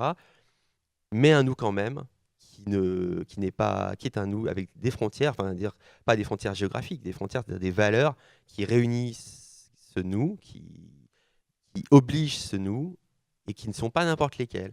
Et vous savez que Claude Lévi-Strauss, par exemple, à un moment donné, qui était tellement ouvert à d'autres nous, et à d'autres civilisations, etc., qui a passé sa vie à décrire d'autres cultures et d'autres civilisations, il a dit dans un passage d'un de ses livres, il dit toute civilisation se doit à elle-même une certaine surdité à d'autres valeurs. En fait, je pense que si on veut que ce nous soit un nous, le nous européen, par exemple, soit un nous ouvert, qui n'est pas dans l'exclusion, qui est dans l'hospitalité, qui est dans le pluralisme, etc., il faut aussi que ce nous puisse être sourd à d'autres valeurs qui ne sont pas celles de l'universalisme européen, etc., etc. Et donc je pense que si on repose cette question du nous de façon justement ouverte, en mouvement, contradictoire et fragile, etc., et forte de sa fragilité, eh ben, on évite que le nous, que ce nous jamais posé et jamais assumé débouche sur des nous extrêmement virulents, extrêmement violents, qui sont par exemple ceux du déni et ensuite de l'exclusion. Voilà. Ensuite, ça revient à la question sur la culture. Effectivement, la question de monsieur était très intéressante. Est-ce que ce n'est pas aussi à l'horizon de tout ça un déni, un rapport problématique de la gauche à la culture? Ça, c'est aussi quelque chose qui est très français. Si vous prenez un grand penseur des études postcoloniales qui s'appelle Stuart Hall, qui est d'origine jamaïcaine, qui est britannique, il a fait plein de petits livres pour montrer que la gauche européenne, et notamment française, avait beaucoup de mal à penser la question des cultures, et du choc des cultures, et du frottement des cultures, et des contradictions entre les cultures. Et lui, il n'a aucun problème à poser ces questions-là, et y compris la question de l'islam qu'il pose dans ses livres, alors que c'est quelqu'un qui est lui aussi d'ailleurs d'extrême gauche et tout, et qui n'est pas du tout pour exclure les musulmans ou pour attaquer les musulmans, pas du tout. Mais il pose la question, et il dit si on ne pose pas toutes ces questions, des cultures et du frottement des cultures, etc., on va s'entretuer. Il le dit comme ça, on va s'entretuer. Donc je pense à nouveau qu'il vaut mieux les poser, ces questions, même si on sait très bien que les poser, c'est tout de suite s'embringuer effectivement sur des territoires extrêmement périlleux où des gens durs et méchants et violents peuvent parfois et souvent emporter la mise. Mais dans toutes les périodes qu'on a citées, là, la période stalinienne dans les années 30, le totalitarisme, les guerres coloniales, etc., on a bien vu qu'à chaque fois, les gens qui avaient des positions compliqués, qui arrivaient à exercer leur esprit critique à l'égard de tous les camps en présence, etc., c'était des gens souvent très marginaux, mais dont on comprend qu'aujourd'hui, ils avaient raison, tout simplement raison. Et donc je pense qu'aujourd'hui, il faut essayer aussi de tenir cette ligne-là, même si c'est pas très facile. Voilà. Et puis, je ne sais pas si tu voulais répondre sur les accointances avec la gauche. Juste un mot sur le nous, parce qu'effectivement, ça me semble être quelque chose de très important, et peut-être c'est là où il y a... Moi, je ne suis pas contre le nous. D'abord, mais effectivement, aujourd'hui, ce nous européen, démocratique, etc., le principal danger, il est interne, c'est pas le djihadisme. C'est ça qui me... Je dirais, quand je lis le livre, j'ai l'impression que finalement, on est vraiment menacé par eux. Or, on est menacé à l'intérieur par ces gens qui ont pris le pouvoir, qui sont en train de prendre le pouvoir dans tous les pays européens. Et l'autre chose, c'est que, je veux dire, j'ai lu un livre, j'ai préfacé un livre il y a quelques années qui s'appelle Le Bazar Renaissance, qui est un livre remarquable sur ce qu'on appelle la Renaissance. Vous savez, la Renaissance, c'est le XVe siècle, la Renaissance européenne. C'est un terme qui a été inventé au XIXe siècle, qui n'existait pas à l'époque, et qui montre tout à fait que cette Renaissance n'aurait jamais été possible sans les relations entre l'Europe et le monde musulman, l'Europe et l'Empire ottoman. Que, en fait, contrairement à une réécriture a posteriori de l'Europe se construisant contre le monde musulman, il s'est construit par des échanges. Ça ne veut pas dire qu'il n'y a pas de différence. Moi, je ne suis pas pour un monde qui soit uniforme. Vous savez, Attaque avait une formule, un autre monde est possible. Et moi, je leur disais, je suis plus pour d'autres mondes sont possibles. Alors, d'autres mondes qui peuvent coexister de manière très différente, avec des contradictions, parce que les valeurs ne sont pas forcément les mêmes. J'ai un souvenir d'avoir fait un débat sur les droits de l'homme dans une université catholique à Lyon. Il y a un Africain qui s'est levé et qui dit « Écoutez, le jour où vous traiterez vos vieux différemment, il nous parlait à nous, différemment que ce que vous faites, nous parlerons des droits de l'homme. » Et évidemment, je veux dire, c'est en partie faux, mais en partie, il pose des vraies questions, c'est-à-dire de la différence des cultures, de l'importance effectivement de la religion qui est différente mais aussi entre l'Europe et les États-Unis. Il y a plein de choses différentes. Mais pour moi, il y a un horizon commun. Il y a des valeurs qui vont transcender ces cultures. Et il faut se battre pour ça. Et c'est ça qui est... Disons que, c'était mon malaise en lisant le livre. Je ne ressens pas assez. Voilà. D'accord. En tout cas, merci. Moi, j'aime bien l'idée de terminer avec cette idée du « nous », quand même, parce que je pense que dans un monde de plus en plus fragmenté, surtout quand on parle d'identité, je pense que c'est important de rappeler le « nous ».